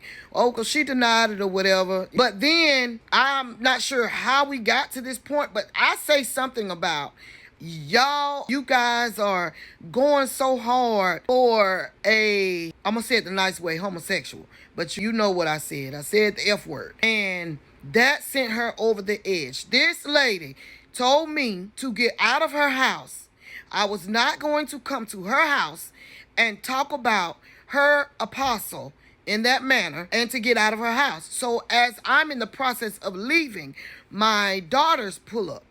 And so we're in a heated argument or whatever. And she tells me, if you don't leave, I'm going to call the police. So that makes me livid. So I'm like, you going to call the police on me for this? So you really? So then I proceed to tell her that she's acting like a whore in the streets that has chose a man, I'm saying it nicely, over her children. And she is an unfit mammy. Those were my words. By this time, my children are coming in. My girls are coming in the door. Now everything has gotten crazy. So my girls are arguing with one of the flying monkeys that lives with my mom. It was just a whole lot. So anyway, we leave. I call my older brother. He comes and he's trying to talk to my mom.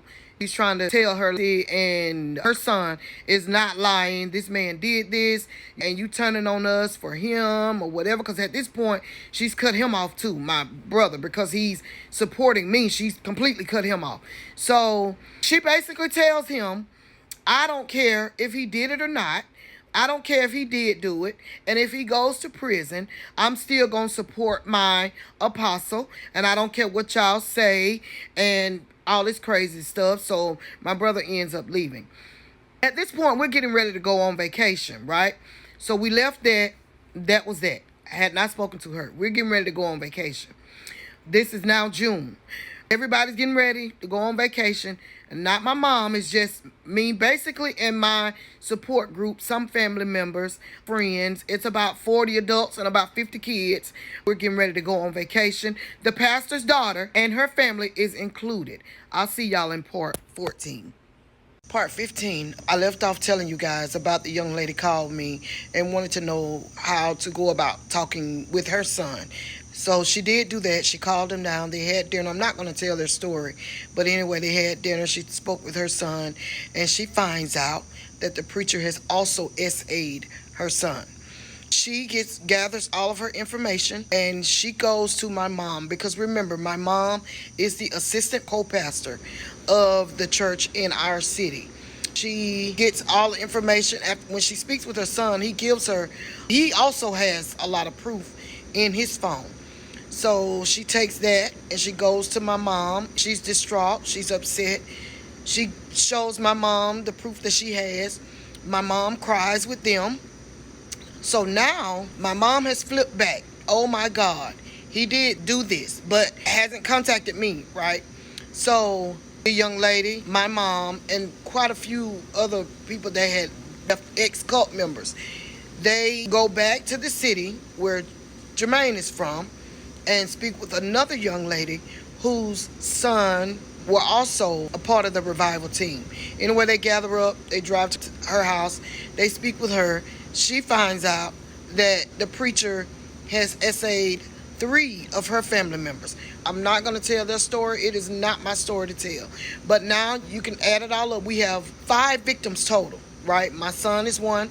and then the next lady's son, and then 3 of the other ladies' family members. So now what they do is they gather all of their information and they go to the police.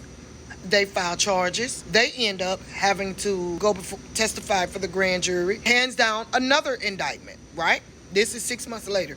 They hand down another indictment. My mom is in the midst of all of this now. But mind you, she still hasn't contacted me to say, this is what I found out. I'm sorry I called your son a liar. I'm sorry I didn't stand with y'all. I'm sorry I didn't believe y'all, right?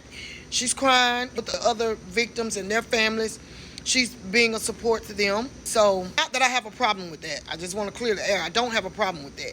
So anyway, I would say, so the young lady ends up having a meeting with the members from my city, right? And tell them what's going on.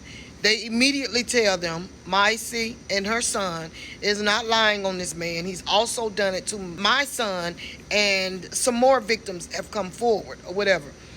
Everybody's crying with him. Oh my God, what are we gonna do? We gotta find us another church. And my sister even, the way it sounded as though she stood up, but I'm not sure because I wasn't there. But anyway, my sister even stands up, oh my God, this man made me betray my sister and all of this. They got to call me and apologize to me because the young lady was telling them, everybody in this building owes Maisie and her son an apology. Y'all need to contact them, whatever. Now, I'm headed to vacation. We've loaded up. We're headed to vacation, right? I get a phone call. I'm not knowing all of this is going on. I just know that the lady that called me to ask how to go about asking her son, I know about her and her son. I know about the essay her son went through, but I don't know. I'm just not sure about the other people. Anyway, we're headed vacation. I get a text, hey sis, I need to talk to you. I need to talk to you right now. So I text back, you're going to have to wait till we get somewhere where we can stop and I can sneak and call you back because my husband has laid down the ground rules, no phone calls about it or whatever. So anyway, we stop between a gas station and a restaurant or something like that, and I go to the side of the building. I call the young man, and he's telling me everything that's going on. I'm like, oh my God, what? So anyway, he's telling me about the meeting that the young lady had with the people from my city that were still members of the cult. And he tells me, you and your son. I'll say this because I was a little confused at first where part 14 was, but I just realized that part 14 was actually taken down. So it went straight from 13 to 15, but still actually coming together. I don't even feel like we missed a part. But let's keep listening, and I do apologize about that. Taught me well. I recorded everything. I'm going to send you the recording. Fine. I get off the phone with him. So I call my son to me, and I tell my son, I said, I know your dad said we're not supposed to talk about this or anything like this, but I just want you to know you're not alone. He's like, what do you mean? Because I'm thinking if he knows that there are other victims, he knows now that people are going to believe him. It will give him some relief, lighten the load for him. So I proceed to tell him about these other victims that has come forward. And my son immediately drops to his knees and he is squalling. And I'm like, well, what is it, son? So I'm thinking he's squalling and he's crying and he's emotional because he's relieved that now maybe people will believe me. He said, no. My son told me, he said, Mom, there is no way. I know he did not do this to them. My son was crying and upset because someone else had gone through what he had gone through. He literally thought he was the only one. And from his story, you would think he was the only one. This man, he's a monster. Basically, he is just a monster. He tormented and tortured these young men. He's just a monster. But anyway, so I tell my son, we're going to cry it all out right here. Both of us are just crying. We emotional or whatever. But we got to get it together before we get back in this van with my husband, right? So we get it together. My son and I, we're texting back and forth all the way. He's like, Mom, I just can't believe it. I'm just so hurt. I feel so bad for them. At this point, he's put himself on the back burner. Now he's concerned about these other young men, right? So remember I told y'all the preacher's daughter and her family went on vacation with us as well, right? We go on vacation, whatever. Now we're headed back. We're gone Monday to Monday. So Friday, no, before we're headed back, Friday, I get a phone call that they handed down the indictment. Mr. Gibbs was arrested Friday. But the investigator told me, he said, I'm going to wait until the end of the day because I know the church people are going to run to try to bail him out. He is going to spend the weekend in jail. Fine.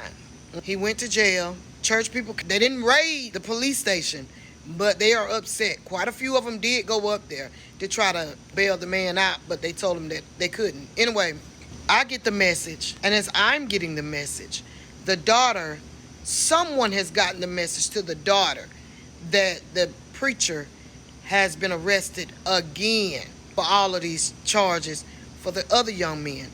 He got arrested that Friday, right? We're on vacation. I'm telling everybody, because now everybody knows he's gotten arrested. So I'm telling everybody, please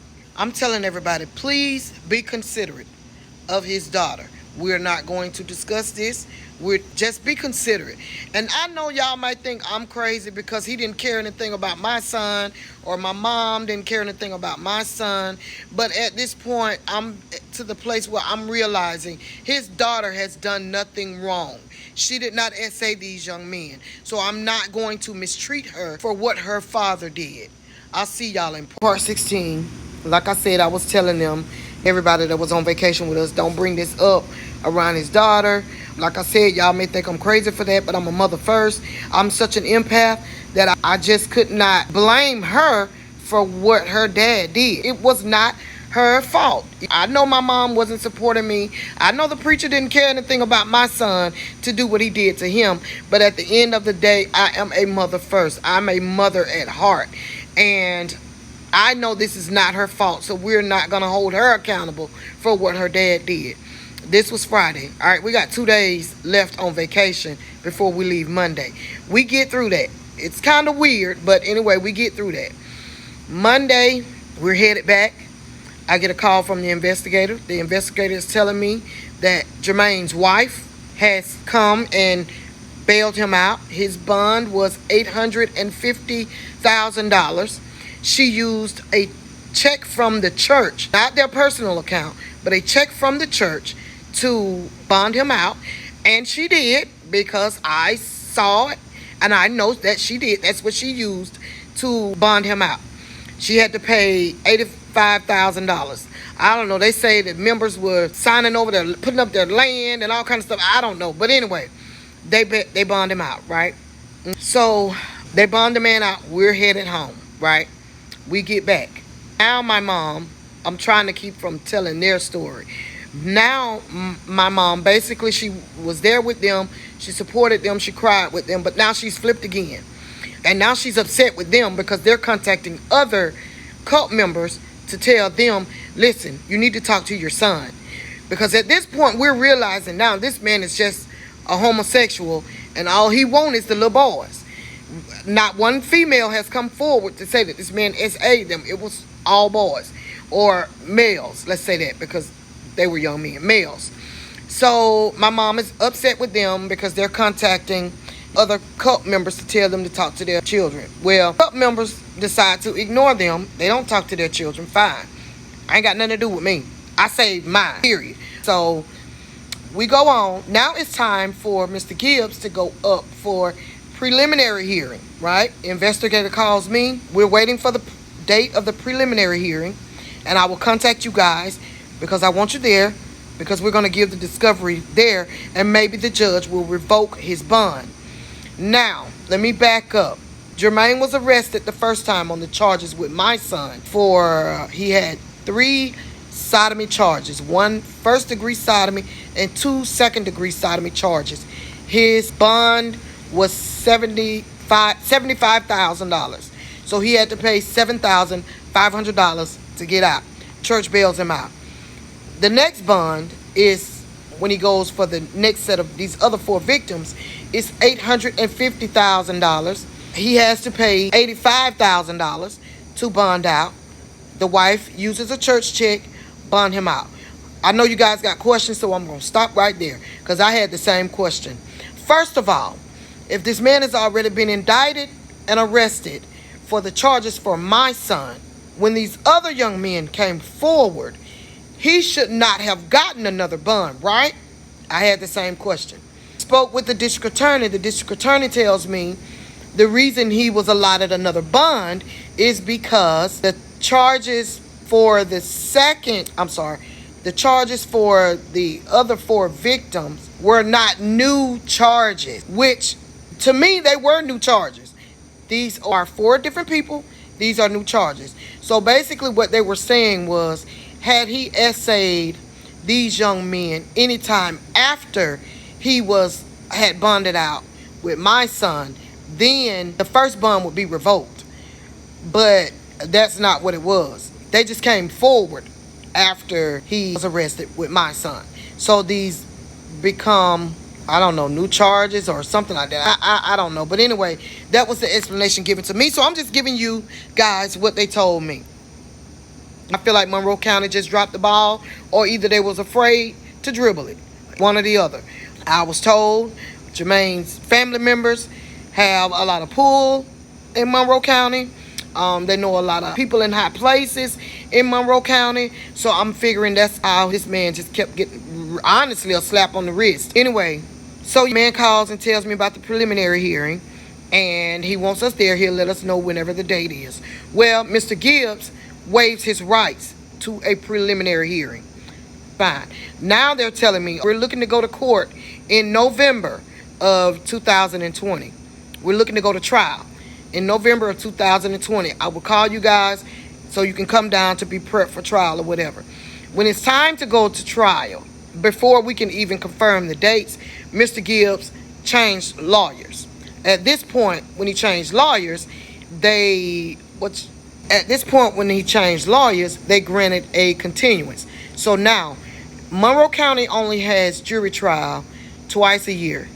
It's in the winter and the spring, something like that. So now he gets a continuance. Now it's going to go over into 2021, which will be around April, I think they said. Fine, we waiting. Mind you, in the process, I'm still going back and forth with certain people, some people. My mom is not talking to us. I'm dealing with the fact that she's slandering us, lying on my son. Jermaine has started this smear campaign. My mom has jumped on the bandwagon. All the other cult members have jumped on the bandwagon. So all these flying monkeys, I'm dealing with them, going back and forth, pretty much arguing with them or just going back and forth with them or whatever, defending my son. We get around to April of 2021. Jermaine switched lawyers again, right? They grant him another continuance. All right, at this point, now we're beginning to do protests. I'll post the newspaper articles and everything like that, but we were doing protests. Just a lot was going on. We were fighting for our young men. Phone going dead. But anyway, I'm going back and forth. I'm on the phone with the district attorneys. I'm talking to the investigator. We just got a lot going on. I'm dealing with the case in my city, trying to get that case set up. So it's just a lot going on from there. Now we're just waiting patient for trial. I'm kind of putting the heat on them because now it is a year has gone by. No trial, nothing new, anything like that. So remember I told y'all in the beginning when my son first told me that he was essayed by the preacher, there was this young that I contacted and asked, did the preacher do anything to him? He told me no. And I told y'all I did not believe him when he told me no, but I was just going to give him the opportunity whenever he got ready to come talk to me. I'll see y'all in part 17. Part 17. Y'all excuse me. I know I look a hot soggy mess, but anyway, out running some errands. I left off telling y'all about the young man that I contacted when this first started with my son, and I asked him, had Mr. Gibbs done anything to him? He told me no. Fine. I didn't believe him, but I said I would give him the opportunity to come to me. All right, we're going to put him on hold for a second. Put a pin in that. All right. It is now 2021, around May, June, something like that. I'm not sure the exact time frame, but I'm at work, the night shift. I'm at work. I get a phone call from a young man. He told me, he asked me, did I remember him? And no, I don't remember you. He was like, so when Mr. Gibbs first started visiting y'all's church, this was the family church. He said when he first began visiting the family church, and he came down and did a baptismal. And I was like, he said, I was a member of his church at that time. He said, I even helped him baptize y'all, because it was probably about 20 of us. Mr. Gibbs told the story, but he exaggerated. It wasn't 70 people. It was probably 20, maybe 25 at the most. But anyway, he baptized all of us. The young man was telling me that he helped him baptize us. He was a part of his ministry. This was back in 1996 or 7. So I was like, I remember.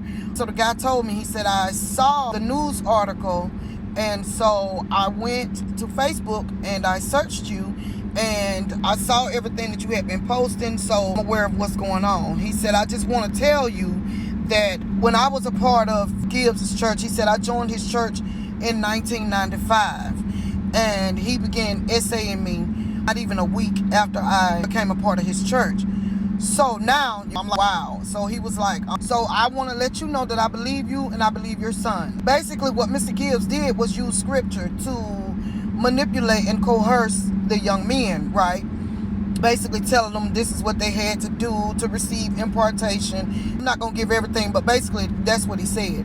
Well, my son told me about the scriptures and everything, and the way my son broke the scriptures down to me, you could see how it's easy to manipulate a 15-year-old with those scriptures. Well, this young man, mind you, this is 2021. He said it started back in 1995. He began to quote the scriptures and break them down and explain them to me the way Mr. Gibbs explained them to him. Same scriptures that he used to manipulate my son.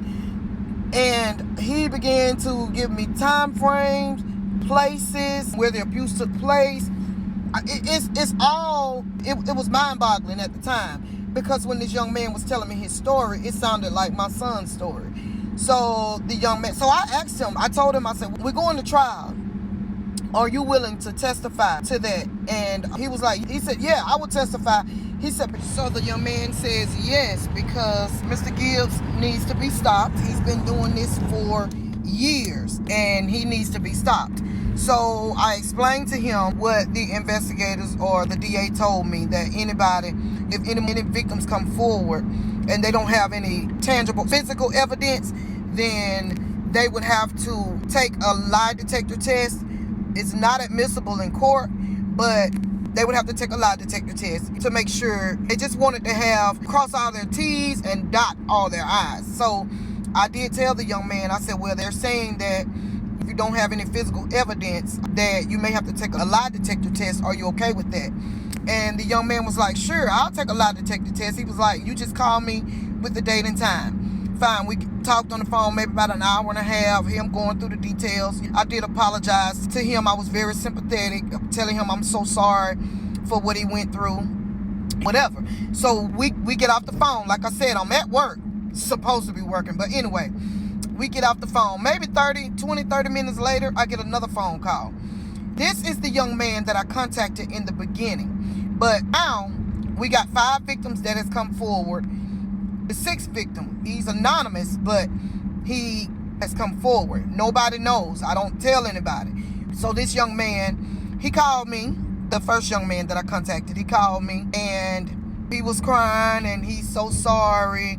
He should have spoke up when I called him the first time, which I told him, I said, look, I knew that this man had essayed you. I already knew, or whatever. I told him, I wasn't gonna push you or anything like that, or pressure you into telling me anything, because when it started, I was gonna stand with my son regardless. I had a quote when this thing first started: I don't need a team. I'm a team all by myself. And if I have to go to war or toe-to-toe with anybody about my son if I have to stand alone. So the young man began to tell me how Jermaine did essay him. That's why he left. He got tired of Jermaine or whatever. He was like, he's sorry for lying to me and not telling me the truth and not standing with my son, which I totally understood. He began to tell me how when Mr. Gibbs found out that there was an audio recording of him admitting to essaying my son, Mr. Gibbs immediately contacted him and allegedly, let's say allegedly, threatened him. If she calls you, you better not say anything or I will put a curse on your family. Young man's mom was having some physical ailments. She was kind of sick in her body. He threatened him that he would put a curse on his mom to make sure his mom dies, and just crazy mess. So I understand. Anybody that's ever been a part of a cult, you will understand. Those of you that you will never understand. But I understand the fear of this young man. But anyway, he began telling me basically the same thing. He began breaking down the same scriptures, just the same thing. Anyway, so I spoke with him. I asked him, are you willing to testify? He said, yes, ma'am. He had a lot of physical proof in his phone. He had phone calls, a lot of stuff. So he was, yes. I was like, oh, so get off the phone with him. 2 days later, some other ex-members of the cult that had left, adults, saying that when they were younger, Mr. Gibbs tried the same things with them, but they were afraid to say anything because they thought people were going to think they were crazy. But the sad part about this story is everybody that was essayed by Jermaine, nobody knew about the other person. Nobody knew there were other victims. Everybody thought they were the only one. So you can imagine their mind frame of telling on this man, and they thinking the whole cult is going to think they're crazy. So I understood that completely. And I told him that. I did tell him I'm sorry for what he has gone through with Mr. Gibbs. I appreciated him coming forward at that time or whatever. I'll see y'all in part 18. Part 18. Y'all gotta excuse me. I just got off work. I ain't trying to get cute for y'all. But anyway, I did leave out a part. And I am sorry. Every time I move forward with the story, I remember that I left something out. When Mr. Gibbs got arrested the second time after the indictment, they raided the church because of information that they had received from the second set of victims. Remember, y'all, I'm going back to when he got arrested the second time, when the 4 victims came forward and he was indicted and arrested. I'm sorry, but I gotta go back to tell y'all this.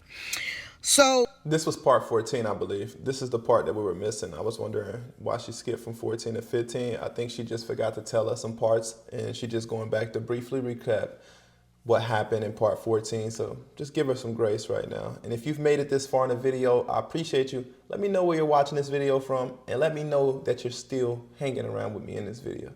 I appreciate you guys. We're almost there. they had already locked Mr. Gibbs up, I want to say. I'm just not sure. But anyway, this was that Friday, the day he got arrested. They went, due to information that they had gotten from the 4 new victims that came forward, they raided the church. Investigators, police officers, they raided the church. When they raided the church, the young men had gave them information of things he had left in, things he kept in the study. So they raided the church. They took laptops. Let's just say allegedly, because one of my friends from Monroeville called me and put me on FaceTime so that I could see the raid. And the reason I said allegedly taking laptops, all I seen was brown paper bags. They were hauling things out of Mr. Gibbs' study. So, but I was later told that they were laptops. But I'm going to say allegedly because I didn't see them. I was just told this by the investigator. But anyway, they confiscated laptops. They confiscated robes, the robes that the preacher wear when they preach. They confiscated those. The young man did tell them of something he had in the ceiling in the church, in the study, They went in, pulled the ceiling tile back, and found what the young men told them was there. Now, I said I was not going to tell their story, but I will tell this because I'm watching this. The wife, Mr. Gibbs' wife, came out. I saw the men going in and coming out back and forth. They were carrying things, brown paper bags. They had all kinds of crap they were carrying. I didn't know what it was. I really couldn't see, but was able to see the brown paper bags. Mr. Gibbs' wife came out of the church projectile vomiting, not nauseous or sick on the stomach. She was vomiting, and it was projectile. And I'm watching this, I'm seeing this, and I'm like, oh my God, wonder what she saw. We knows it. I'm like, I wonder what she saw. Why is she vomiting? But anyway, so basically, Gibbs had his flying monkeys out there basically trying to maintain control of the traffic. So they were only allowing family members and church members, cult members, to come onto the property. But the way my friend was parked, she was parked close enough that she could zoom in and I could see. So it was so many people out there. You got people out there trying to play Captain Save-A-Hole, and the police are like, what is your name? Let's just say Samantha. Is your name Samantha so-and-so? And she's like, wow, I came to see what's going on. They tell her, oh, we got a warrant for your arrest. They arrest her. Take her to jail. It was so crazy and chaotic that day. But baby, the flying monkeys, they out here while all of this is going on. They are still defending this man. So some kind of way I was in contact with my mom, because she would go months and wouldn't speak to me. If I posted something about Gibbs on Facebook, she would tell me, I told y'all if you say anything else about him, well, she would use my apostle, I would cut every one of you off, whatever. But this particular time, we were, for some reason, we were conversating. I don't know. But anyway, so I told her, I said, y'all still defending this man, and these people done raided this church and found XYZ, and you are still following him and defending him? And she was like, that's not, I said, yes, it is true, because I saw it with my own eyes. I was on FaceTime watching everything that went on. So when I mentioned about the wife coming out vomiting, she knew then that I had to know what was going on. She got upset with me, cut me off again at this point. She is so manipulated by him that she was upset with me because she could not manipulate me, which is crazy. But anyway, so they found all of this stuff in the cult or whatever. After Mr. Gibbs was arrested, and then the wife bonded him out that Monday morning at 8 o'clock. They say she was there, I don't know. But anyway, bonded him out or whatever. So after the wife bonded him out or whatever, this is when I began getting phone calls from other victims. These victims are now adults. So they don't go in and press charges against Mr. Gibbs, but they are now key witnesses for trial for the case. So, like I said, after the young man contacted me that I had contacted in the beginning, I spoke with him or whatever, get off the phone with him. About 2 days later, I get phone calls from other adults now. But when they became a part of the ministry, they were young, late teens, early 20s maybe. And Mr. Gibbs has also tried this same thing with them. So they're giving me the scriptures and everything like that. So basically what we're doing now is building a case against Mr. Gibbs. So as we're building a case against Mr. Gibbs, every victim that comes forward, he knows, but he doesn't know that they've come forward to me. He knows because he knows he's SA'd these young men, and he knows I have now turned into investigator Micey. So I'm going back down memory lane, and I'm remembering certain people that were there, so I'm contacting them. And a lot of people are contacting me. I'm just back and forth on the phone with different people, gathering up information. A lot of people still had evidence from 20 years ago. And I'm like, what?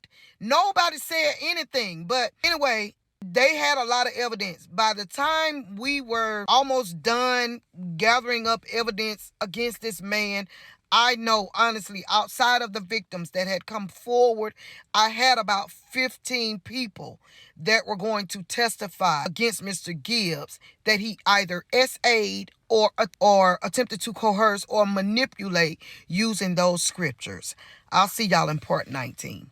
Part 19 essayed my son and other young men that was a part of the ministry. What do y'all think so far about the wife? I'm talking about the pastor's wife. What do y'all think about that wife? I feel like, why did she go on that trip with them? What made her go on a trip with people who are trying to take away her husband if she's this coerced by her husband? In my mind now, after hearing more of this story, because at first I was trying to figure out, like, why would the wife go? I don't know, maybe they just against the husband. Nah. Now I'm starting to feel like the wife was just taking notes and reporting back to her husband the things she's hearing from her and whoever else that got these cases against him. I think she's just coming there to get the information and taking it back to him, or just trying to stay close to the situation, trying to find a way to get in there and control it in some manner. But what do you think, Messy Fam? If you watched the video this far, do you think the wife was just trying to get her husband the best opportunity to get out of that situation, or you think she genuinely cared about this mother and what her son went through because of her husband? Let me know in the comment section. I'm going to tell you guys this and then we'll move forward with the story. Like I told y'all, I was receiving a lot of phone calls from different people that had either been SA'd by Jermaine or he attempted to SA through manipulation and coercion.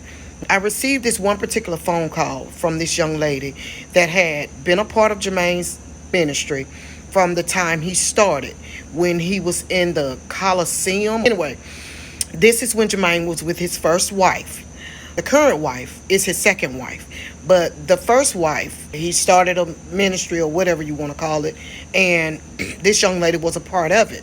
She told me that his first wife's mother and other family members was also a part of the ministry at that time. She told me that the reason the church had a big split then, and this is all new to me because I'm not from Monroeville, Alabama, had never been to Monroeville until we met Jermaine, really, to be talking about church or anything. But anyway, knew nothing about these people. But anyway, she told me that the wife's mom, which would have been Jermaine's mother-in-law, came to her and a few other people and told them that she walked in. This is alleged. She walked in on Jermaine essaying her son, which was the wife's brother, which was also Jermaine's brother-in-law. The mother walked in and caught Jermaine essaying her son, and he was around the age of 15 or 16 at the time. Or I think he was a teenager. I'm not sure his exact age. But anyway, the mom walks in and catches Jermaine essaying the young man. Excuse me. The mom now relays this message to the daughter, which is Jermaine's wife at the time. This is the reason the first wife divorced him, or he divorced her, or whatever. This was the reason for the split, right? So Mr. Gibbs, like I said, we don't know these people, never come in contact with them or anything, so that story is alleged. But anyway, Mr. Gibbs, when we met him, he was not married at the time. He was single. He began to tell us stories about his first wife, made her look like the villain, said that she was a whore, she was sleeping with different men. He even told us a story about how he had to preach at some church and the wife walked in, they were married at the time, walked in with her boyfriend and sat at the back or sat in the church or whatever, and he had to preach through that, gaining sympathy. So for years, we're walking around thinking this woman is just such a horrible person. Why would she do him like that? Or whatever. But that was to keep us from having any contact with the first wife. Or if we so happen to run into the first wife anywhere, we're not going to have any conversation with her because she's this horrible person, right? So anyway, that was the story that I got from this young lady. And then Jermaine comes along and tells the entire ministry these stories about his first wife. Mind you, this is the mother of his two daughters, right? So even if this woman had done all these things, why would you tell everybody this story and not be concerned that your daughters might hear this about their mom, which I'm almost positive you've gave them the same story about their mom. Anyway, so many people were calling me with so many different stories that they had of this man, but nobody ever spoke up, ever tried to press charges, ever exposed him. So we did not know. Let me say, I did not know. Okay, and also during this time, when different people, after he was arrested the second time, I think reality set in for some people, and they started to realize this just cannot be allowed. Anyway, even people that were once his flying monkeys or enablers began calling me, apologizing for not standing with us or not believing my son. And some of them even told me how they were either fondled or essayed by deacons in the church years ago. Them and their parents took this to Jermaine. He said he would handle it, never did. You are a mandated reporter. You should have reported this stuff. Never did. Anyway, now all of this comes out when they start to leave. As long as they're a part of the cult, I don't know anything. But some people in the cult did know that these young ladies were essayed by deacons in the church, and Jermaine did nothing. Not my battle. I've learned to choose my own battles. But anyway, one young lady told me she was 14 years old, and one of the musicians was 24 years old at the time, was essaying her, and was also in a consensual relationship with her mom, who was also married to one of the deacons. It was just a whole sex ring. Anyway, but I'm in the dark. I know nothing. So anyway, just so many people were telling me so many different things that was going on, and I'm in the dark about a lot of this stuff. We even had one young man I find out when I, leave the cult, and they left during the time that I left, telling me that one of the ministers, who is now Jermaine's right-hand man, he's still in the cult. Anyway, this minister was texting her teenage son. I'm not going to tell that because that's not my story to tell. The mom goes to Jermaine during the time we were in the cult, goes to Jermaine, tells Jermaine what this minister is doing, shows him the text messages. Jermaine says he's going to handle it, but he never does. Now we're understanding why you never had any of the allegations with other members in the church, because you're doing the same thing. And a lot of the members, the deacons and all of them that was essaying young women or attempting to lure in the young men, you could not do anything because they probably knew the crap you were doing. You probably was doing it to them. Not sure. I'm just saying. But anyway, I leave the cult or whatever, they leave or whatever. People, now the scales are falling off. We're no longer blind to what's been going on this entire time we are in this cult.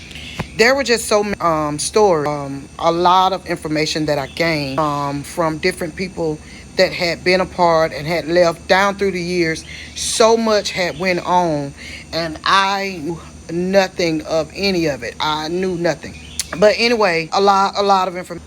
People that I had not seen or talked to in years was calling me through Facebook Messenger, giving me stories as to why they left. Okay, I had another young man call and tell me that he was, now this is an adult, he does his thing, he is who he is, he's openly gay or whatever. Anyway, he began to tell that he was also in a relationship with Jermaine, but behind the scene, Jermaine built up this whole smear campaign against him. I'll see y'all in the next part 20. Like I said, young man called me. He did tell me that he and Jermaine were in a consensual relationship. He was an adult. He also had receipts, a lot of receipts from years ago when he was in this relationship with Jermaine. He basically told me that he would testify in court, goes against Jermaine's credibility. Not that he was essayed by him. But anyway, they all knew that they would be subpoenaed. They gave me their names and addresses so that they could be subpoenaed by the DA. So everybody's on board. We're getting our information together. It's crazy because as we're working on it, And when it comes to go to trial, Jermaine keeps switching lawyers. But anyway, some of the comments, you guys were saying that I should have gotten a lawyer. Well, let me tell y'all about that. When this thing first popped off, my mom, and I'm just being very honest and transparent. I'm not being disrespectful to my mom or anything like that. I'm just telling the God honest truth. She and my sister were the ringleaders with the lies. Jermaine didn't have to say or do too much. They took it and they ran. So basically, they started out with the first lie was that my son made this up because he and Jermaine was in a consensual relationship. Mind you, my son was 15 when the abuse started. Jermaine was in his 40s. He's a pastor. He's a married man. Anyway, they're going to make excuses for Jermaine. They want to hold anybody accountable except the preacher. So they fighting hard for him. So they started spreading lies. The first lie, my son and Jermaine was in a consensual relationship.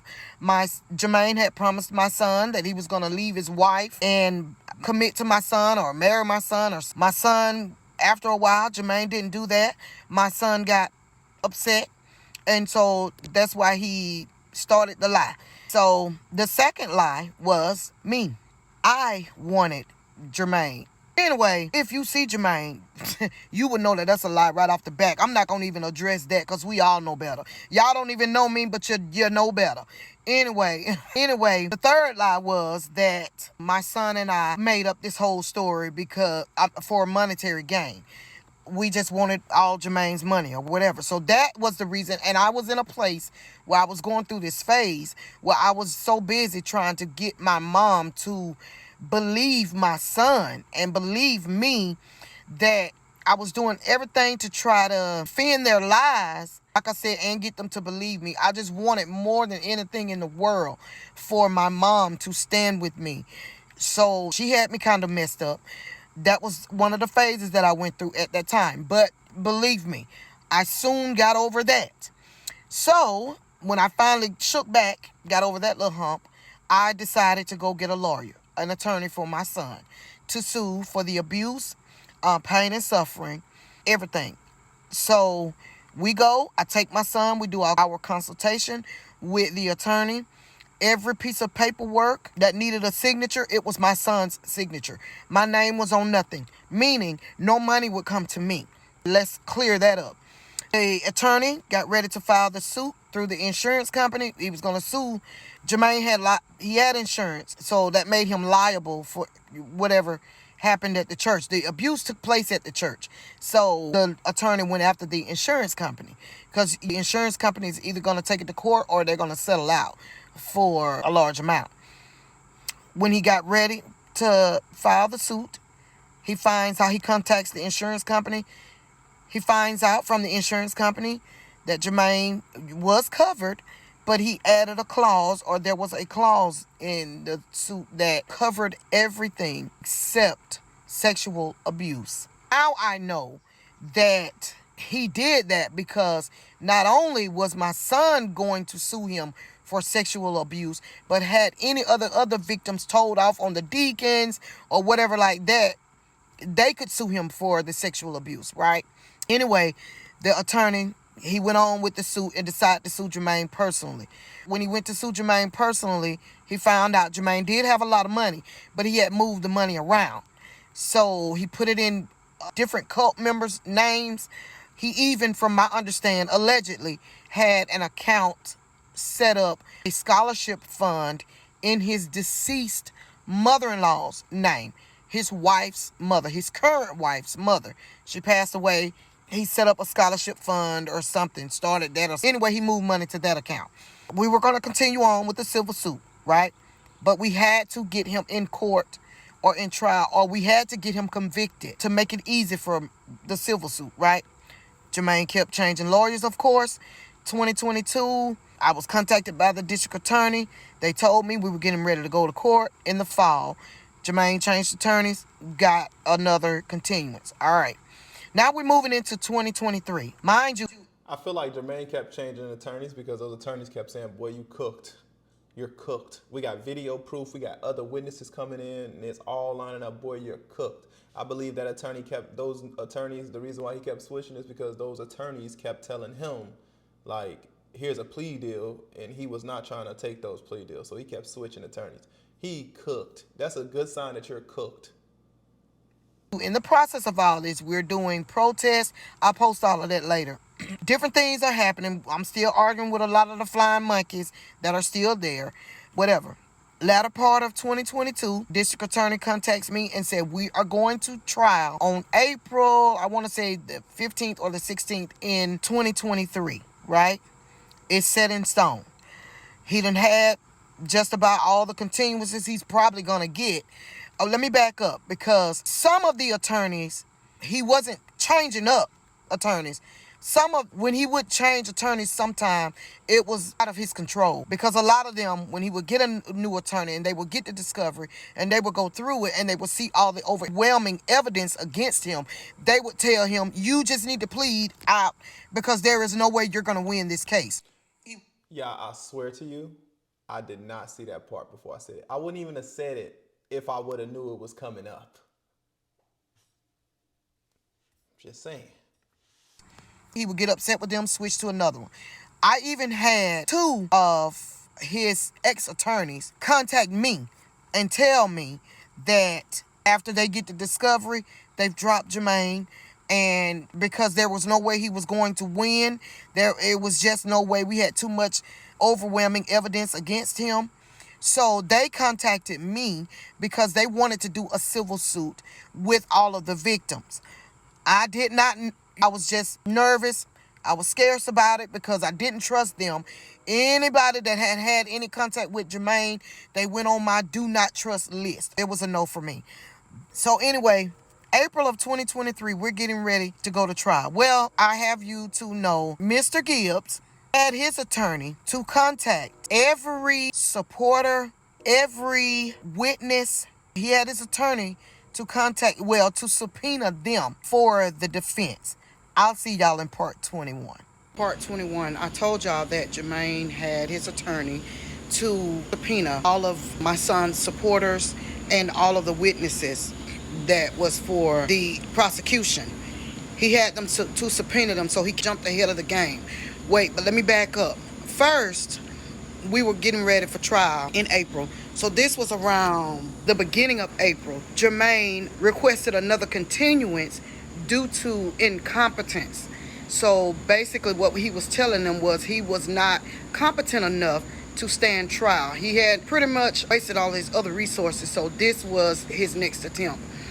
We had to be there when the judge was going to decide whether to grant the continuance or not. Anyway, so the judge denied the continuance. We was there. We had never been to any other court proceedings, but this time the district attorney decided we needed to be there so that the judge would see the support that my son had. Basically, we was just sick of the whole thing and or whatever. So we were there, but Jermaine was not, but his attorney was there. And the thing about it is, I did not know his attorney, but his attorney knew me and my son. He watched us the entire time. So when he went up before the judge, I guess to explain why Jermaine felt that he was incompetent to stand trial or whatever, the judge basically told him to give him a reason why he wasn't able to stand trial. And he told the judge that due to the stress of everything or whatever. Anyway, the judge denied the continuance. He said these victims have been through enough, they've been waiting long enough, and we need to just go ahead and get this thing settled, right? So boom, now we are scheduled for trial. So we had to be back May the 1st. All right, Jermaine's attorney subpoenaed all of my son's supporters and all of the witnesses for the prosecution. He subpoenaed them because, first of all, the DA was like, we don't need to subpoena the supporters and the witnesses because everybody was going to show up, and we were basically getting prepped for trial. But anyway, so they beat him to the punch and they subpoenaed everybody. The reason Jermaine's attorney subpoenaed everybody is because they wanted for everybody to testify. If you're a subpoenaed witness, you cannot be in the courtroom as another witness is giving their testimony. So basically he did that to isolate all of the witnesses, anybody that was going to testify, including my son. So what he wanted was my son to be on the stand in the courtroom alone with no support. so they could pretty much, I guess, bum rush him or whatever. But my son was like, it's fine, he said, because all I have is the truth. They're not going to be able to twist me up or tangle me up or anything like that. I'm just going to tell the truth. It's going to be yes or no answers, and I'm just going to tell the truth. So my son was like, I don't have a problem with that, because at this point I'm having a fit, because I want to be in the courtroom when my son testifies, me and his dad. But Jermaine had his attorney to subpoena all of us, and then he lied to my mom. I'm assuming he lied to her, I don't know, but she was telling everybody that I subpoenaed everybody. Excuse me, I don't know. Anyway, tried to explain that to them. They didn't want to hear it. It was whatever Jermaine said, that's what it was. Everybody else, Jermaine is the only one to tell the truth, and everybody else is liars. I don't care how much evidence you had or proof or whatever you had. So anyway, we were scheduled for trial May 1st, right? We had to go April, it was like April 27th or something like that, for election and trial prep, right? So we had to be there for trial prep, and that was the day they was going to select the jury. Wanted us there for when they did jury selection, because this is Jermaine's hometown. They don't know a lot of his people or a lot of people that he's associated with, but we knew. So we were going to count them in selecting the jury, right? Mr. Gibbs, this is what he does. He tells the entire cult, all of the members, he tells them that we have court on April the 27th, whatever day it was we went for jury selection. And he needed all of them there for support. Well, actually, it was not court. It was jury selection and trial prep. So he was supposed to be there with his attorney to prep for trial. We were supposed to be there with the prosecutor or the DA to prep for trial. Because he is such a coward, he told all of the church people to come. So this is what they do. All right, the courthouse is on the left side of the street. His attorney's office is on the right side of the street, kind of corner. He has all of the members, y'all, it was some TV shit. Excuse me, because I know some kids are on here. But this was some TV mess. We're coming down around the courthouse square, right? We're coming down. It's people everywhere on the right side of the road. The cult members are protesting, all of this stuff. They are standing out. He has people standing out. Some of these are my family members, standing outside. They are standing outside in front of the lawyer's office. He had the men lined up in front of the lawyer's office outside, like, I guess, bodyguards. And the rest of the members was on the right side of the road. And didn't see them protesting, but that's what I was told, that they were out there protesting or whatever. When I finally got there, y'all know I'm late to everything. You're late. But anyway, they all standing on the right side of the road, looking. So we looking. My husband was like, anybody get wrong down here, I'm going to jail. So I'm going to puke them one by one. I'm not going to do this today. Because we was wondering, like, why all these people here? But he lied to them because he knew he had to be there. And he needed them, I guess, to protect him. Because he knew that if he had gotten anywhere close where my husband could grab him up, he knew what was going to go down. So he had all of them to show up. But anyway, so we're getting out of the cars, getting out, and walking up. I got on some nice little pants and some tennis shoes because I was ready. I was going to jail that day. I was ready. Do you hear me? And especially when I saw my family standing over there in support of this man, and y'all know the crap he has done. But the thing is, they are so stupid. He lied and told them before all of the court proceedings and everything was thrown out. He didn't have to go to court. You knew it was a lie, and they had thrown everything out. And I'm trying to explain to them, no, this man been going back and forth to court for the last 3 years. Like, you mean? So how did he get them to show up that day saying he had to go to court, knowing he had already lied to him and told him it was thrown out? I have no idea. But anyway, they was there for it, honey. They didn't care. So we're getting out of the cars and everything. We walking up. I'm looking. What's up? It's what else? So it's my husband. A lot of my family was there for support. Thank God for them. A lot of my family. a lot of friends and associates, a lot of parents were there. It was a slew of us, you hear me? And we was ready. Everybody was sitting on ready. I'll see y'all in the next part. Okay, part 22. I was telling you guys about the day we went for the jury selection and trial prep. But let me back up a little bit. Remember, I told y'all that his daughter um, went on vacation with us. You know, she was standing in support of us. When we came from vacation, I left that part out. But let me tell y'all this. Um, when we came back from vacation or whatever, she kind of flipped the script again. I don't know if Jermaine got in her head or whatever. Doesn't matter. She's not my child. You know, I was just being, nice to the child. But anyway, she's not my child. And I kind of would expect her to go and support her dad. I mean, it is her dad. Um, but remember when I told y'all that she was married to one of my family members, which is my nephew. She was married to my nephew. Um, she like I said, she flipped the script when we got back from vacation. So this is probably about a year later. Anyway, she flipped the script.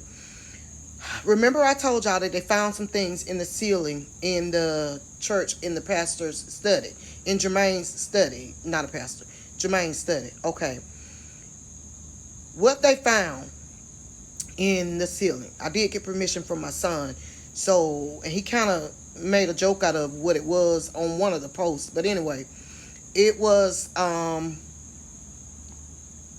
trying to find a good word. It was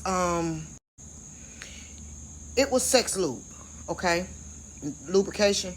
That's what it was. And so I'm assuming when the wife came out vomiting, she either saw that or she was vomiting from the porn, the gay porn on the laptops. Okay, but anyway, that's what it was. Okay, back to the daughter. We come back from vacation. A few months later, maybe a year later, she flips the script. She's married now to my nephew, who's in full support of my son, my family. Okay. During one time, they had a little break, a little separation. The daughter, Jermaine's daughter, and my nephew. They had a vehicle. So when they were on the break, my nephew gave Jermaine's daughter the vehicle and was like, okay, we're going to break up. I ain't paying no car note on nothing. You pay it. It was a truck, a pickup truck. So what Jermaine did was he takes the truck and resume the payments, right? Okay. When his daughter, Jermaine's daughter, and my nephew get back together, the nephew goes and gets the truck. When he gets the truck, he brings the truck home and he takes the truck to detail it, wash it, clean it out, or whatever, because evidently Jermaine wasn't taking good care of the truck. Anyway, the same lubrication that they found in the ceiling in Jermaine's study, my nephew also found in the truck that he had just received back from Jermaine. Okay, he takes the lube in the house or whatever, and he tells Jermaine's daughter, look at what I found in my truck, right? He tells the daughter to put the stuff up or whatever with the stuff, but just don't throw it away. Or assuming, I'm not sure, but anyway, he gives it to the daughter, to the wife, Jermaine's daughter, which is my nephew's wife, gives it to her. All right, this time when they break up for good, because Jermaine's daughter gives my nephew, I'm sorry, y'all. Jermaine's daughter gives my nephew an ultimatum. Either you will support me and my dad, or you support them and we're no longer together. So my nephew, he didn't second guess it, didn't question it. He told her, fine, I'm out. Like, I'm going to support my cousin, and my auntie. So I'm out. So anyway, they break up, they split up, they divorce or whatever. She continues on to support her dad. All right, now we're back to the day we went for trial prep and jury selection.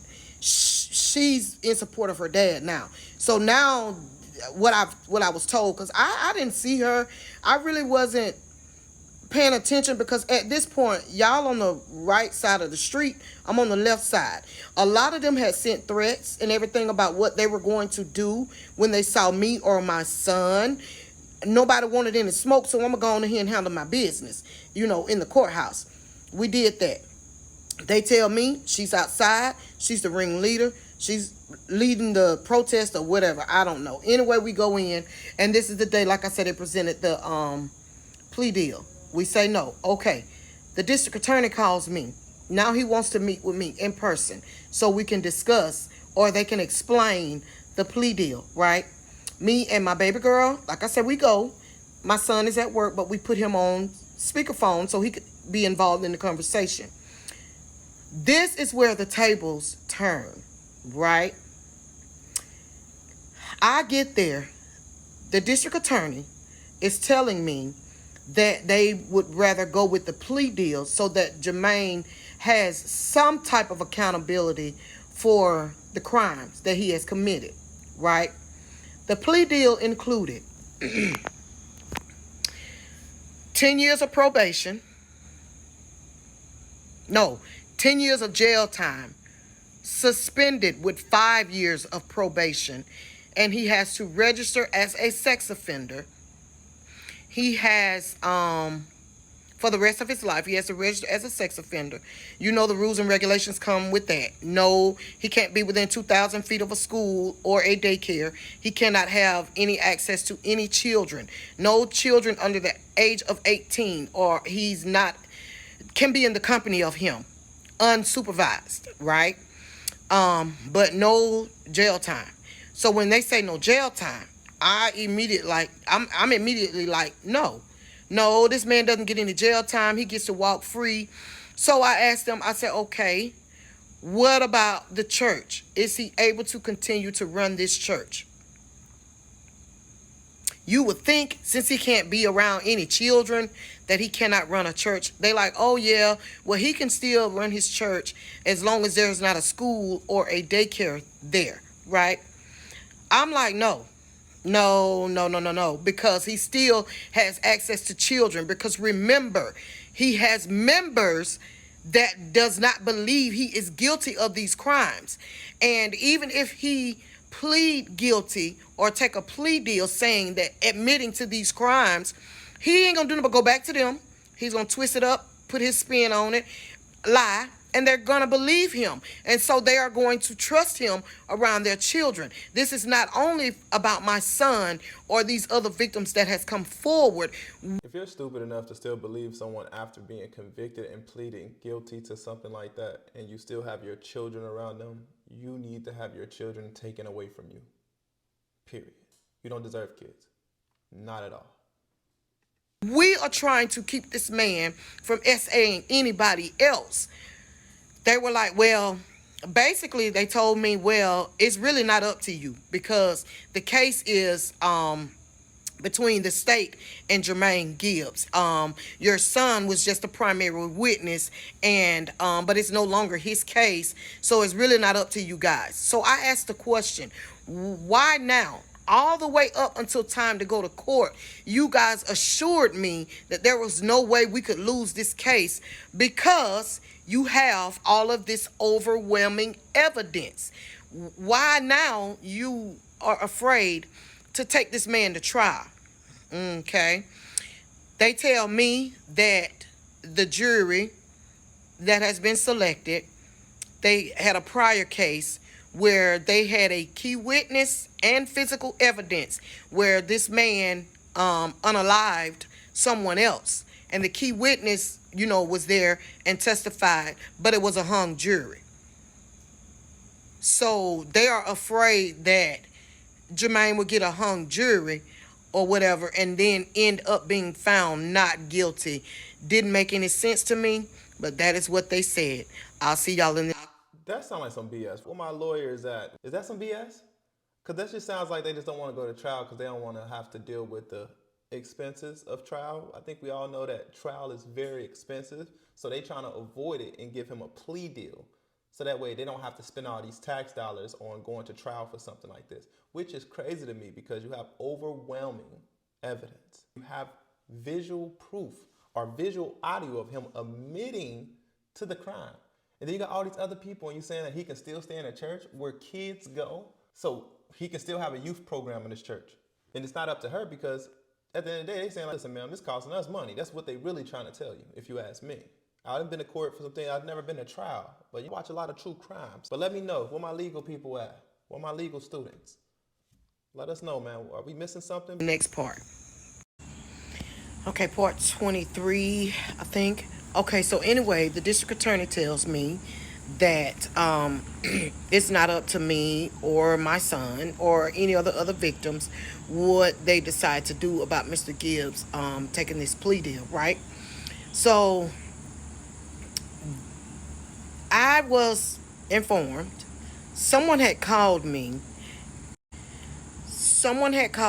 and told me, do not trust the district attorney, the DA, because I don't know if they were told or they heard or they had any proof of this, but anyway, they say that Jermaine paid the district attorney off to get them to allow him to take the plea deal. Okay, so after my son was on the phone and he was telling the district attorney, he was like, no, we don't want to allow him to take a plea deal. We want to go to trial, because Jermaine was facing 99 years to life had he been found guilty by the jury, right? My son was willing to take that chance, but anyway, the district attorney was not. They said that they didn't want to take the chance of Jermaine getting off without any punishment for the crime that he had committed. So they were saying that he wanted to take the plea deal. So I asked them, okay, will my son be able to give an impact statement during this plea deal, right? And they were like, yes, he would be able to give an impact statement. Well, I'm illiterate when it comes to the law at that time, so I'm trusting the district attorney to do what they said they were going to do, because like I said, they were reassuring me the entire time that there was no way we were going to lose this case or whatever. So I'm trusting them to do their job. So I asked them, would my son be able to give an impact statement? They tell me yes. So I said, okay. So they were kind of getting upset with me, the district attorney. It was the district attorney, Todd. I can't remember his last name because he was new. And this other tall gentleman with a mustache, and the DA's assistant, Miss J. That's public information, so I can call their names. But anyway, Miss Jade was the assistant, the DA's assistant, was kind of siding with me and my son. But the DA and whoever the tall guy was, I'm not sure. I think he may have been the investigator, because they had changed investigators as well. So I'm informed that the previous investigator was paid off. That he just disappeared without warning. I don't know where he went or whatever. But anyway, and Mr. Todd and the new, I'm assuming, investigator, they were adamant on Jermaine taking this plea deal. They were so adamant that I'm assuming he was the investigator, I'm not sure. He was so upset with me. His face turned fire red because I would not agree to Jermaine taking the plea deal. And he walked out of the office like he was highly upset with me. So it makes me kind of believe that they were paid off. I'm just, this is alleged, okay? But anyway, so finally, I just was done arguing with them or whatever. So we just left and decided basically they were going to do what they wanted to do anyway. The district attorney told me, this is no longer your case. It's up to me whether I decide to let him take this plea deal, and I'm going with the plea deal, right? Okay, we leave. Okay. So I'm upset, I'm still upset. My son is upset. We're going back and forth. I'm talking to the district attorney's assistant, which is Miss Jade, back and forth with her, and she's like, "I'm so sorry. We did have the case in the bag." This is the reason the district attorney. Now, this is the district attorney tells me why there was some discrepancies, because they told me when we got the trial date that my son's case was a lot stronger than the other four victims, because the other four victims' cases had discrepancies or whatever. I don't understand how, but anyway, that's what they were saying. And they separated the cases. My son was going to go to trial first. Pretty much this is what was told to me. My son is going to go first so we can get him convicted, because there's no way we can lose with your son's case. So we're going to go to trial with him first to get Mr. Gibbs convicted, but we will use the other four victims to testify at your son's trial. And then after we get him convicted on your son's trial, we will go back and try him for the other four victims, and vice versa. Your son will testify for the other four victims' case. Fine. Sounded like a plan to me. Well, all of a sudden, a week maybe before trial, all of that changes. So we're upset or whatever, but then, my son said something to me that, made a lot of sense. I guess to try to soften the blow. He told me, he said, "Mom," he said, "I know that this did not go the way that we wanted." He said, "But Mom, you've lost focus.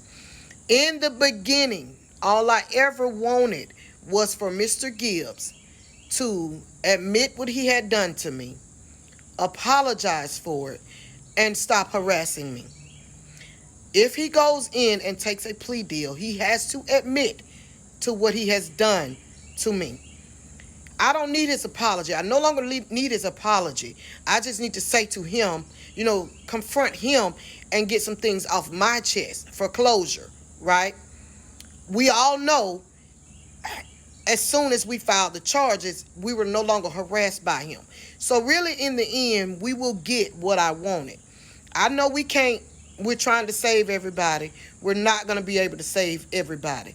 And I understood what he was saying. And he also told me, he said, "Mom, you got to remember also, if we allow him to take this plea deal, I won't have to go into open court that's open to the public and give the gruesome details of what this man has done to me. Because some people will be there for support, but a lot of people will be there to be nosy." And he was like, "So in the end, I will still win." So I kind of went with what my son said, because like I said, when this thing first started, I was just being support of my son, doing whatever it was that he wanted. So we didn't agree to the plea deal, but at this point we have no choice. Okay, so remember, Jermaine had subpoenaed about, I would say it was about 30 to 35 people. No, it was not. It was 39 people to be exact, because the DA's assistant, Jade, gave me the list of people that were subpoenaed. Listen to this. I saw where someone said in the comments that he subpoenaed everybody because he didn't want anybody to be in the courtroom to hear the story and what was done. And that is so true. And the reason why I say that was true, because Jermaine also had his attorney to subpoena my mom. So my mom had to be at court. She was a character witness for Jermaine. So she had to be at court, but she could not be in the courtroom to hear any of the testimony, right? Or he did that in case my mom changed her mind and decided to come to hear for herself, or to support my son. That was his way of keeping her from hearing the details of what he had done, the recording, the pictures, the photos, the text messages, all of that good stuff. So, yeah, I'll see y'all in the next part. Okay, y'all, this is part 25, and this is going to be the last part. And then I'll do a Q&A live. and answer some of the questions that you guys had. All right, listen, guys. So first of all, part 24, I saw part 24, but it was covered in music. You can't hear nothing she's saying. It's just loud music. And I'll provide a screenshot of the comments that I saw. It's pretty much telling you the same thing I said. It was no sound on this video. And the only sound that was on it was some type of loud music, and she was talking, but we couldn't hear nothing. And then she just came out with part 25 to wrap it up. So let's just get through this last part together. Also, at the end of the video, I will be showing you like picture proof of all the things that she was pretty much saying. She got protest signs. She got pictures of the guy. I'm looking at them right now. So she has pictures of the guy up and all these other things, and I will include in the video. But let's just get into this. Let's finish this out. I'll try to answer as many as I can, but I know there are a lot of questions. Um, but like I said, this will be the last part. Um, Now we're down to we're leaving the courthouse, and we're at the store. We stopped for gas or whatever, stop by the gas station or whatever. And my baby brother was also with us. He came in support of my family. My mom called him and asked him, like, where are you? And he said, I'm in Monroeville, getting ready to leave Monroeville. And she asked him, like, what you doing in Monroeville? And he said, I came to support my nephew. And she's like, oh, well, what happened? And so he told her that, Gibbs had to be there, and he pled guilty to the charges. And I don't believe that. So anyway, he was like, well, Mom, he pled guilty to the charges. Well, what did he get? So then he goes, I mean, this is her attitude, this is her attitude. So he tells her, he said, they gave him a 10-year prison sentence, suspended with 5 years of probation, and he has to register as a sex offender for the rest of his life.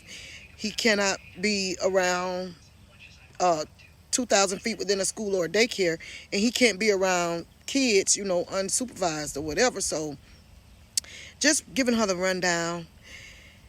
And this is why I went no contact with this lady, because she tells him, this is my mom talking to my baby brother. She tells him, she said, oh, well, 5 years, oh, and my brother was like, and he's got to pay restitution to the victims. Well, 5 years ain't nothing compared to what God gonna do to them for coming against him. And I'm like, what else is it going to take for you to know that this man did this, and then you're going to speak curses over your children? That's it, I'm done. Like, I'm done. We were already not speaking or kind of on no contact, but for her to say that, it just, like, it made me know, like, I cannot deal with this lady. I'm not going to deal with her. And like I said in one of my previous videos, I'm not trying to be disrespectful to my mom. I'm just telling you guys what happened and the way she treated me. I don't need, or in the way she treated my son. I don't have to explain to anybody, but what I'm saying is a lot of my family and a lot of the cult members don't know the story. My mom kept silencing me because she didn't want to hear the story, and she didn't want me to tell her the story or give her any evidence or whatever. It's just crazy. But anyway, like I said, we left there, and that was it. Now, I'll explain to y'all that Mr. Gibbs had his attorney to subpoena everybody that was support for my son. My mom, Jermaine, must have told my mom. Well, he did tell my mom, because she said it. He told them that it wasn't his lawyer that subpoenaed everybody, it was me. Why would I subpoena everybody that's going to be in support of my son? I don't need, But anyway, he told him it was me. So she believes it was me. Like I said, everything he says, she believes it wholeheartedly. I'm a liar. I've been called Jezebel by her. My son, she basically, said he wanted it, and She believed that my son and the preacher was in a consensual relationship.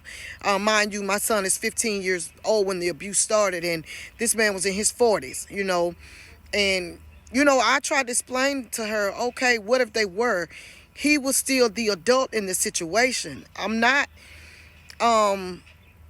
he was the adult in the situation, and he should be held accountable. Like, I don't know. But anyway, I've just been through a lot.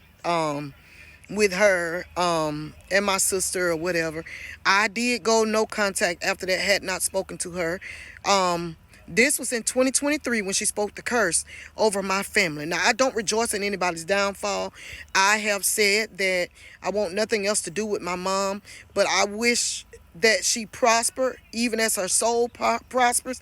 I hope that she maintains good health. But like I said, in 2023 is when she spoke the curse over my family. 2024, I want to say it was Easter weekend. She ends up going in the hospital with some major ailments. It was life threatening. Um, I wasn't gonna go because why? When my son was suicidal, you didn't care anything about him or his feelings, so why should I go? But anyway, I went anyway, for the family's sake, because they didn't know the whole story, so they're not understanding why I've went no contact with my mom. I think I'll forever love her, but I will never forgive her, and I will never forget. That's just me. But anyway, um, she got sick. I went in the hospital. I did go and visit her. She acted as if she was just so happy to see me, whatever. And then she stayed in the hospital maybe about a week or so. She got back out the hospital. She reverted back to the craziness, the foolishness, the talking crazy. So I just don't have time for it. A lot of a lot of people say at the end of the day that it's still your mom. And I agree. But my mom only has the title. She's not walking it out. They walked away from me at the lowest point of my life and chose the perpetrator over me and my son. So it's just a no for me. A lot of you say, oh, I wouldn't deal with them. I would go no contact. I have. Like, I am no contact with her. Now, when she went in the hospital, my son, he was like, no, I'm not going to see her. She didn't care anything about me. And I didn't force him. I didn't ask him. I didn't make him. None of that. Because I'm not going to force my children to be in these toxic relationships or situationships with people just because they are family. I have learned to teach my children to set boundaries, and anybody that cross those boundaries, you are allowed to cut them out of your life. They don't get the privilege to continue to be in your life, and they treat you like crap. That's a no-go for me. So yeah, so all of that happened. So after she comes home, she reverts back to the same thing. So I, called her, to check on her one day, and you mentioned something about the cult. It's like you were trying to provoke me to see if I would say anything or curse you out or any. No, I'm not going to do that because you're not worth my energy. So, no, I did go no contact. I am no contact. Doesn't matter to me if I ever see her again. It doesn't matter. I've already went through the grief process. My motto now, a friend of my enemy is an enemy to me. And it's a sad situation, but I'm over it. I went through the different stages of grief and missing her, but I'm over it now. Like, I am literally over it. My son and I have been in counseling, and my girls, we've been in counseling. We are trying to move in a healthier direction. I am still fighting for my son. I will continue to fight for my son until justice is served. I appreciate you guys and all that you have, all of the support and the prayers. Now, I'm going to do another story. Someone commented and asked, would I speak more on being in a cult? They want to know, the signs and of being in a cult, and I'm going to do that. And I'll continue to talk more on this. Like I said, I'm going to go back and try to answer a lot of you guys' questions. and try to bring clarity to a lot of things. I'm gonna go back and fill in some holes in some of the parts. I just got to go back and watch them. Once I watch them, I'll go back and fill in some of the holes, or, you know, try to give you a little bit more information without telling everything. But yeah, that's my life story. All right, Messy fam. So if you made it all the way to the end of this video, I got a surprise for you. I'm going to give you some proof to everything she was saying. Now, I couldn't add it in the video because I didn't want to like mess up the story timeline, but I can add it now. So in this first photo you're going to see is the man himself. So this is the guy right here. This is what he looks like for all those who want to know like, who's this man? What does he look like? This is him. So this is the case that she was talking about. So this is a true story. This is not fabrication. This is true. Also, she also had taken some pictures of the people protesting him, like they was trying to keep him in prison, and these are the photos that I pulled up. So this one right here, as you can see, the sign says Gibbs gotta go. This is just more proof to show you guys that what she was saying was actually true, or at least some of it. We can't say all of it was not true because, you know, it's proof there. This is the real mess, all right?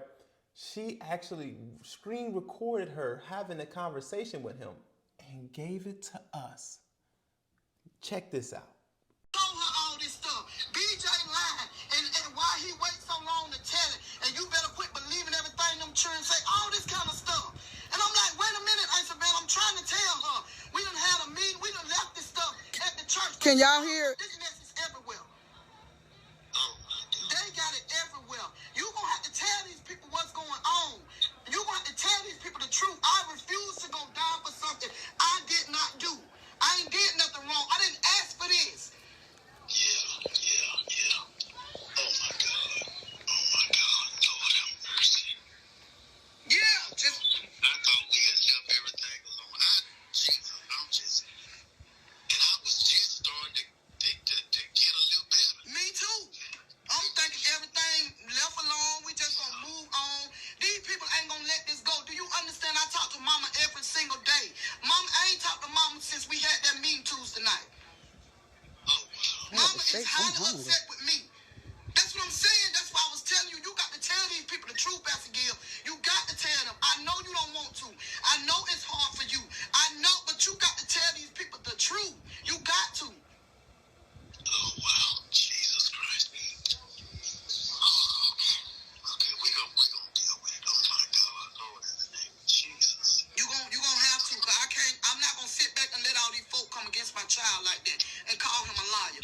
I'm not gonna do that. This is my family. This is all I know. Mom and them ain't Savannah and them. And everybody mad with me. Why they mad with me? I ain't did nothing. I didn't ask for none of this stuff. My BJ ain't did nothing wrong. BJ didn't ask for none of this stuff. He was the one that was violated. He was the one. It wasn't me. It wasn't you. It was him. So why are they mad with me? I just don't get it. You gonna have to tell these people. I'm telling you. You gonna have to tell them. You got to tell them. You got to. I can't live like this. You got to tell them. Oh my God, Lord, in the name of Jesus. Do y'all know Jermaine's voice? I'm telling you, you got to tell them. Ain't no other way around this. You have got to tell them. If you don't, I will.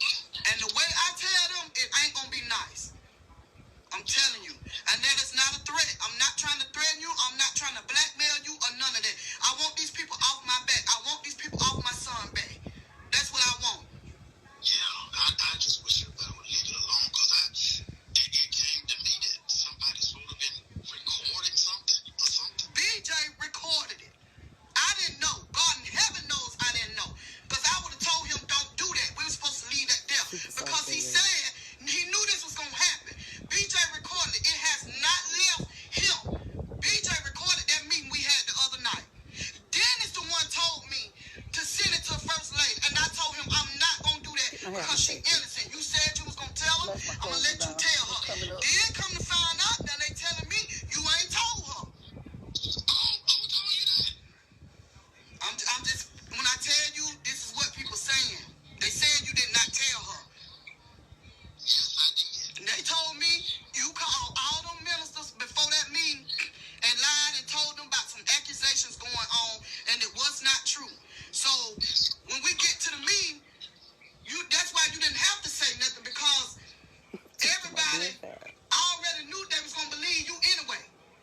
Okay, Tydarius King, I'm gonna add you when this recording is over.